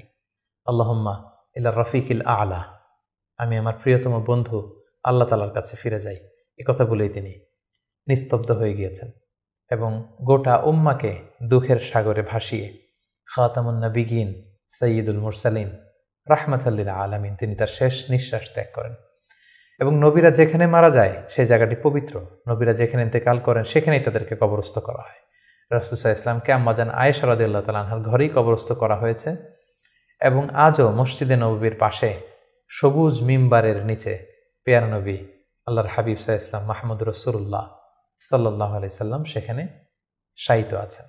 সম্মানিত সুধী, এ পর্যায়ে আমরা খুব সংক্ষিপ্ত পরিসরে রাসূল সাল্লাল্লাহু আলাইহি ওয়াসাল্লামের জীবনী থেকে আমরা কিছু লাইফ লেসন নিয়ে আসবো, যে আমরা কি শিখতে পারি রাসূল সাল্লাল্লাহু আলাইহি ওয়াসাল্লামের জীবনী থেকে। প্রথম যেই লেসনটা আমরা উল্লেখ করতে চাই সেটা হচ্ছে রাসূল সাল্লাল্লাহু আলাইহি ওয়াসাল্লাম খুব বড় মনের মানসিকতার অধিকারী ছিলেন, বড় হৃদয়ের অধিকারী ছিলেন। তিনি সবার জন্য ছিলেন। He use to think beyond the narrow borders. তিনি বড় হৃদয়ের অধিকারী ছিলেন, কখনো ন্যারো মাইন্ডেড ছিলেন না। উনি সবাইকে অ্যাকোমোডেট করতে চাইতেন। এজন্য আল্লাহ তাআলা বলেছেন যে ওমা আরসালনাকা ইল্লা রাহমাতাল লিল আলামিন, হে নবী, আপনাকে আমি গোটা বিশ্ববাসীর জন্য রহমত করে প্রেরণ করেছি। তিনি শুধু আমাদের জন্য রহমত নন, মুসলিমদের জন্য রহমত নন, শুধু মুসল্লিদের জন্য রহমত নন, তিনি আলামিন, বিশ্ববাসীর জন্য রহমত। He is for all and his teaching is for all. রাসূল সাল্লাল্লাহু আলাইহি ওয়াসাল্লামের শিক্ষা, দিক নির্দেশনা, তার দেয়া হেদায়েত, এগুলো সবার জন্য। এটা আমরা জানতে পারলাম। দ্বিতীয় যে শিক্ষাটা আমরা পাই সেটা হচ্ছে রাসূল সাল্লাল্লাহু আলাইহি ওয়াসাল্লাম সবসময় সংঘবদ্ধ জীবনযাপন করেছেন। আমরা যদি দেখি মক্কাতে সংঘবদ্ধ, মদিনাতে সংঘবদ্ধ, যেখানে তিনি ছিলেন সংঘবদ্ধ ছিলেন। এবং আমরা যেন ইউনাইটেড থাকি, কোরআনের শিক্ষাটা তিনি বারবার বলেছেন, ওয়ালা তাফাররাকু, তোমরা বিচ্ছিন্ন হয়ো না, তোমরা আলাদা হয়ে জীবনযাপন করো না, বরং তোমরা সংঘবদ্ধ জীবনযাপন করো। রাসূল সাল্লাল্লাহু আলাইহি ওয়াসাল্লামের জীবনী থেকে আমরা এই শিক্ষাটাও পাই। 3 নম্বর যে শিক্ষাটি আমরা পাই রাসূল সাল্লাল্লাহু আলাইহি ওয়াসাল্লামের জীবনী থেকে সেটা হচ্ছে তিনি পিস লাভার ছিলেন, শান্তিকামী। কখনো সংঘাতে সহজে বিরোধে জড়াতে চাইতেন না, সবসময় শান্তি প্রতিষ্ঠায় তিনি অগ্রগামী ছিলেন। আমরা যদি দেখি যে কোরাইশদের সাথেও কিন্তু তিনি পিস ট্রিটি করেছেন, শান্তি চুক্তি। সাহাবারা রাজি হচ্ছিলেন না, কিন্তু তিনি করেছেন। মদিনায় এসে তিনি মদিনা চার্টার করেছেন, মদিনা সনদ করেছেন, ইহুদিদের সাথে একসাথে থেকেছেন, থাকতে চেয়েছেন, কিন্তু মদিনা সনদ ভঙ্গ হয়েছে যখন তারা বিশ্বাসঘাতকতা করেছে। তার মানে তিনি সবসময় শান্তির পক্ষে ছিলেন, শান্তিকামী তিনি ছিলেন। সো আমরা যারা নবীজির উম্মত বলে নিজেদেরকে দাবি করি, আমরা যেন সবসময় শান্তিকামী হই, আমরা যেন শান্তির পক্ষে থাকি, এটা আমাদের জন্য শিক্ষা। 4 নম্বর যে শিক্ষাটি আমরা পাই সেটা হচ্ছে he was the flag bearer of justice. তিনি সবসময় ন্যায় বিচারের পক্ষে ছিলেন, ন্যায়ের পতাকাবাহী ছিলেন, ন্যায় বিচারের পতাকাবাহী। সবসময় ন্যায় যেখানে, সত্য যেখানে, ইনসাফ যেখানে, জাস্টিস যেখানে, তিনি সেখানে। তার প্রমাণ আমরা দেখি 20 বছর বয়সে তিনি যখন যুবক, তখন তিনি হেলফুল ফুজুল নামে যুব সংঘ করেছেন। উদ্দেশ্য কী ছিল? যে মাল মাজলুম দিদ্দা জালেম, আমরা সবসময় মাজলুমের পক্ষে থাকবো, জালেমের বিরুদ্ধে। কোনো জালেম যেন কোনো ব্যবসায়ীকে, ভিনদেশিকে, কাউকে যেন ঠকাতে না পারে, মাজলুমের পক্ষে লড়বার জন্য তিনি এটা করেছেন। তার মানে ইনসাফ, জাস্টিস, ন্যায় পরায়ণতার পক্ষে তিনি সবসময় কাজ করেছেন। সো আমরা যেন সবসময় ন্যায় পরায়ণতার পক্ষে থাকি, এটাই আমাদের জন্য শিক্ষা। 5 নম্বর যে ব্যাপারটা আমরা দেখি যে রাসূল সাল্লাল্লাহু আলাইহি ওয়াসাল্লামের পুরো জীবনীটা যদি আপনারা খেয়াল করেন, 40 বছর, তারপরে নবুয়তির 13 বছর, তারপর মদিনাতে 10 বছর, আমরা যদি দেখি যে সবসময় রাসূল সাল্লাল্লাহু আলাইহি ওয়াসাল্লাম একটা স্ট্রাগলের মধ্য দিয়ে গিয়েছেন। তিনি আল্লাহর নবী, শুধু নবী নয়, শ্রেষ্ঠ নবী, আল্লাহর হাবিব, তার কাছে কোরআন নাজিল হয়েছে, তার কাছে ওহী আসতো, আল্লাহর সরাসরি সাহায্য তিনি পেয়েছেন, আল্লাহর সাথে কথা বলেছেন। তারপরও তার জীবন কিন্তু স্ট্রাগল মুক্ত ছিল না, সবসময় তিনি স্ট্রাগলের মধ্যে দিয়েছিলেন। আমরা একটু স্ট্রাগল করলে হতাশ হয়ে পড়ি, একটু বিপদে পড়লে হতাশ হয়ে পড়ি। আমরা যদি রাসূলের জীবনী দেখি তাহলে আমরা বুঝতে পারবো না, হতাশ হওয়া যাবে না, ধৈর্য ধারণ করতে হবে, কারণ struggle is the part of our life. আমার নবী স্ট্রাগল করেছেন, তিনি সংগ্রাম করেছেন। সো সংগ্রাম আমাদের জীবনের অংশ, এই শিক্ষাটা আমরা পাই। 6 নম্বর যে শিক্ষাটি আমরা পাই সেটা হচ্ছে রাসূল সাল্লাল্লাহু আলাইহি ওয়াসাল্লাম ব্যক্তিগত জীবনে অত্যন্ত সৎ ছিলেন। ট্রুথফুলনেস ছিল ওনার গুণ, ট্রাস্টওয়ার্দিনেস অর্থাৎ সত্যবাদিতা এবং আমানতদারিতা। যে কারণে যেই কুরাইশরা রাসূল সাল্লাল্লাহু আলাইহি ওয়াসাল্লামের বিরোধিতা করত, তারাই রাসূল সাল্লাল্লাহু আলাইহি ওয়াসাল্লামকে উপাধি দিয়েছিল আস-সাদিক আল আমিন, সত্যবাদী, আমানতদার। এবং তিনি যখন সাফা পাহাড়ের উপরে দাঁড়িয়ে বলেছেন, আমি একটা তথ্য দিলে বিশ্বাস করবে? সবাই বলল, হ্যাঁ অবশ্যই করব, কারণ আমরা তো কখনো তোমার কাছ থেকে মিথ্যা বলতে শুনিনি। সুবহানাল্লাহ, চিন্তা করেন, নিজের জাতিগোষ্ঠীর এত বড় অ্যাকনোলেজমেন্ট, সবাই এক স্বরে বলে উঠল, মা জাররাবনা আলাইকা ইল্লা সিদকান, সত্য ছাড়া মিথ্যা তো কখনো শুনিনি। যেদিন তিনি হিজরত করবেন সেদিন তিনি তার ঘরে রাসূল সাল্লাল্লাহু আলাইহি ওয়াসাল্লাম আলী রাদিয়াল্লাহু তাআলা আনহুকে রেখে গিয়েছিলেন। কেন? কারণ ওনার কাছে মক্কার অনেক লোকেরা আমানত রেখেছিল, সেই আমানতগুলো বুঝিয়ে দিতে আলী রাদিয়াল্লাহু তাআলা আনহুর 3 দিন সময় লেগেছিল। এত পরিমাণে ডিপোজিট ছিল, আমানতের বিভিন্ন জিনিসপত্র ছিল, সেগুলো আলী রাদিয়াল্লাহু তাআলা আনহু বুঝিয়ে দিয়ে তারপরে তিনি হিজরত করেছেন। কতটা আমানতদার ছিলেন আমাদের প্রিয় নবী। এবং ওনার এই ব্যবসায় আমানতদারিতায় মুগ্ধ হয়েই কিন্তু খাদিজা রাদিয়াল্লাহু তাআলা আনহা রাসূল সাল্লাল্লাহু আলাইহি ওয়াসাল্লামকে বিয়ের প্রস্তাব দিয়েছিলেন। সো তার উম্মত হিসেবে আমাদের উচিত সত্যবাদী, সৎ এবং আমানতদার হওয়ার চেষ্টা করা। 7 নম্বর যে শিক্ষাটি আমরা রাসূল সাল্লাল্লাহু আলাইহি ওয়াসাল্লামের জীবনী থেকে পাই সেটা হচ্ছে রাসূল সাল্লাল্লাহু আলাইহি ওয়াসাল্লামের একটা ফ্রেন্ডলি ইন্টারাকশন ছিল তার ফলোয়ারদের সাথে, good interaction with the followers. সাহাবীদের সাথে খুবই সুসম্পর্ক ছিল এবং সাহাবীরা কোনো পরামর্শ দিলে সেটা ভালো হলে তিনি আমলে নিতেন। আমরা যদি বদরের যুদ্ধের ঘটনাটা একটু রিভাইজ করি, আমরা দেখব যে মুসলিমরা যে এক জায়গায় তাঁবু গাড়ল, তখন হাব্বাব ইবনুল মুনজির রাদিয়াল্লাহু তাআলা আনহু বললেন, ইয়া রাসূলুল্লাহ, এখানে যে তাঁবু গাড়লেন এটা কি ওয়াহি না আপনার ডিসিশন? রাসূল সাল্লাল্লাহু আলাইহি ওয়াসাল্লাম বললেন যে না, আল্লাহ অর্ডার করেন, এটা আমার ডিসিশন। তিনি বললেন, না ইয়া রাসূলুল্লাহ, এখানে তাঁবু গাড়াটা ঠিক হয়নি, আমাদেরকে অবস্থান নিতে হবে ওই জায়গায়, ফলে বৃষ্টির পানি আমরা পাবো, কুয়ার পানি আমরা পাবো, আর মুশরিকরা কুরাইশরা তারা পানি পাবে না, আমরা পানি পান করব, ওরা পানির অভাবে মারা যাবে যুদ্ধ ছাড়াই। রাসূল সাল্লাল্লাহু আলাইহি ওয়াসাল্লাম বললেন, তাই তো, চমৎকার আইডিয়া, তাহলে সেটাই করি, চলো চলো আমরা এখান থেকে যে হাব্বাব যেখানে বলেছে সেখানে তাঁবু গাড়ি। তার মানে কতটা ফ্রেন্ডলি একটা ইন্টারাকশন ছিল ফলোয়ারদের সাথে। আমরা যদি খন্দকের ঘটনাটা দেখি, যে বিশাল যে পরীক্ষা খনন করা হলো, এটা কিন্তু সালমান আল ফারিসি রাদিয়াল্লাহু তাআলা আনহুর পরামর্শে তিনি করেছিলেন। আমাদের অনেক লিডারদের মধ্যে একটা বসি ভাব থাকে যে আমি সব জানি, আমার ফলোয়াররা কিছুই জানে না, আমার টিমের লোকেরা কিছুই জানে না। না, রাসূল সাল্লাল্লাহু আলাইহি ওয়াসাল্লাম এটা করতেন না। কারোর কাছ থেকে কোনো ভালো কনসালটেশন, কোনো পরামর্শ আসলে পলিসি মেকিংয়ে তাদের কথাও তিনি রাখতেন। সুবহানাল্লাহ, এটা একটা গুড লিডারের বৈশিষ্ট্য। 8 নাম্বার যে শিক্ষাটা আমরা পাই সেটা হচ্ছে রাসূল সাল্লাল্লাহু আলাইহি ওয়াসাল্লাম হেভিলি ফোকাসড ছিলেন তার মিশনে, এক্সট্রিমলি ফোকাসড রাসূল সাল্লাল্লাহু আলাইহি ওয়াসাল্লাম ছিলেন। সেই যে মক্কায় তিনি তাওহীদের বাণী প্রচার করতে শুরু করেছেন, রিসালাতের বাণী প্রচার করতে শুরু করেছেন, আখিরাতের কথা মানুষকে প্রচার করতে শুরু করেছেন, তার যে দাওয়াতের ফোকাস, এই ফোকাস থেকে কোনো প্রলোভন, কোনো লোভ, কোনো স্ট্রাগল, কোনো বিপদ রাসূল সাল্লাল্লাহু আলাইহি ওয়াসাল্লামকে এক চুল পরিমাণ নাড়াতে পারেনি। সো আমরা যদি জীবনে সফল হতে চাই, আমাদের ফোকাস ঠিক রাখতে হবে। ফোকাস থেকে আমরা নড়ে গেলে কিন্তু আমরা সফলতার দেখা পাবো না। 9 নম্বর যে শিক্ষাটা আমরা পাই, রাসূল সাল্লাল্লাহু আলাইহি ওয়াসাল্লামের কম্প্যাশনেট অ্যান্ড মার্সিফুল অ্যাটিটিউড। রাসূল সাল্লাল্লাহু আলাইহি ওয়াসাল্লামের এই দয়াদ্র মানসিকতায় অনেক শত্রু কিন্তু রাসূল সাল্লাল্লাহু আলাইহি ওয়াসাল্লামের বন্ধু হয়ে গিয়েছিল, ঈমান এনেছিল। আমরা দেখেছি মক্কা বিজয় যখন করেছিলেন, চাইলে পিষে মারতে পারতেন কুরাইশদেরকে, যারা বছরের পর বছর জন্মভূমি থেকে দূরে থাকতে বাধ্য করেছিল রাসূল সাল্লাল্লাহু আলাইহি ওয়াসাল্লামকে। রাসূল সাল্লাল্লাহু আলাইহি ওয়াসাল্লাম কী করলেন? বললেন যে না, লা তাসরিবা আলাইকুমুল ইয়াউম, কোনো প্রতিশোধ, হিংসা কিছু নেই, ক্ষমা করে দিলাম, যাও তোমরা স্বাধীন। এভাবে নানা ঘটনায় আমরা দেখেছি রাসূল সাল্লাল্লাহু আলাইহি ওয়াসাল্লাম তার অমীয় অনুপম চরিত্রের মাধ্যমে তিনি মানুষের মন জয় করেছেন। সো এই গুণাবলী যেন আমরা আমাদের মধ্যে ধারণ করবার চেষ্টা করি। সব শেষে আমরা যেই শিক্ষাটির কথা বলবো সেটা হচ্ছে succession management. A good leader produces good leaders. একজন ভালো নেতা শুধু ফলোয়ার তৈরি করে না, সে আরও নতুন নেতা তৈরি করে। রাসূল সাল্লাল্লাহু আলাইহি ওয়াসাল্লামের এই গুণাবলীটি কিন্তু ছিল। আমরা যদি দেখি রাসূল সাল্লাল্লাহু আলাইহি ওয়াসাল্লামের ইন্তেকালের পরে আমাদের লিডারশিপ নিয়ে কোনো ক্রাইসিস হয়নি, সেখানে দাঁড়িয়ে গিয়েছে আবু বকরকে আমরা রাদিয়াল্লাহু তাআলা আনহুকে আমরা আমাদের খলিফা বানিয়েছি। আবু বকর রাদিয়াল্লাহু তাআলা আনহুর ইন্তেকালের পরে ওমরে ফারুক আমাদের খলিফা হয়েছে, তারপরে উসমান, তারপরে আলী রাদিয়াল্লাহু তাআলা আনহু। তার মানে রাসূল সাল্লাল্লাহু আলাইহি ওয়াসাল্লাম এদেরকে কিন্তু সবসময় ডানে বায়ে, সামনে পেছনে, কাছে, নানা কাজে এঙ্গেজ করে নতুন নেতৃত্ব, নিউ লিডারশিপ কিন্তু তিনি তৈরি করেছিলেন। ফলে এই সাকসেশন ম্যানেজমেন্টে কিন্তু রাসূল সাল্লাল্লাহু আলাইহি ওয়াসাল্লাম সাকসেসফুল ছিলেন।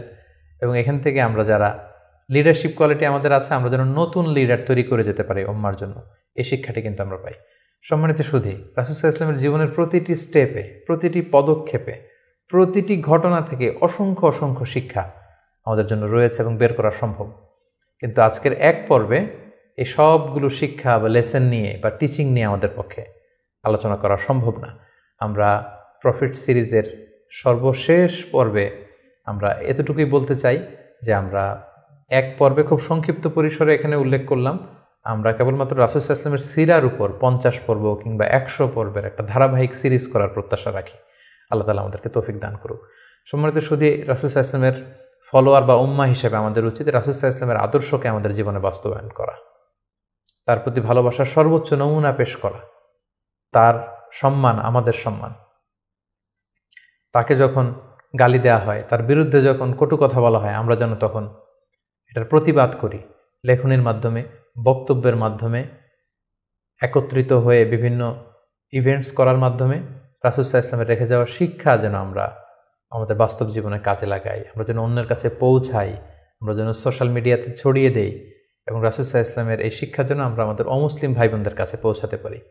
আমরা যেন রাসূল সাল্লাল্লাহু আলাইহি ওয়াসাল্লামকে আমাদের জীবনের চাইতে বেশি ভালোবাসতে পারি। আমরা যেন বেশি বেশি রাসূল সাল্লাল্লাহু আলাইহি ওয়াসাল্লামের প্রতি দুরূদ পড়ি, তার রেখে যাওয়া শিক্ষা এবং আদর্শ যেন আমরা মেনে চলতে পারি। আল্লাহ তাআলা আমাদের সবাইকে কথাগুলো বোঝার, আমল করার তৌফিক দান করুক। হাযা মা ইনদি ওয়াল ইলমু ইনদাল্লাহ আলাইহি তাওয়াক্কালতু ওয়া ইলাইহি উনীব। আসসালামু আলাইকুম ওয়া রাহমাতুল্লাহি ওয়া বারাকাতুহু।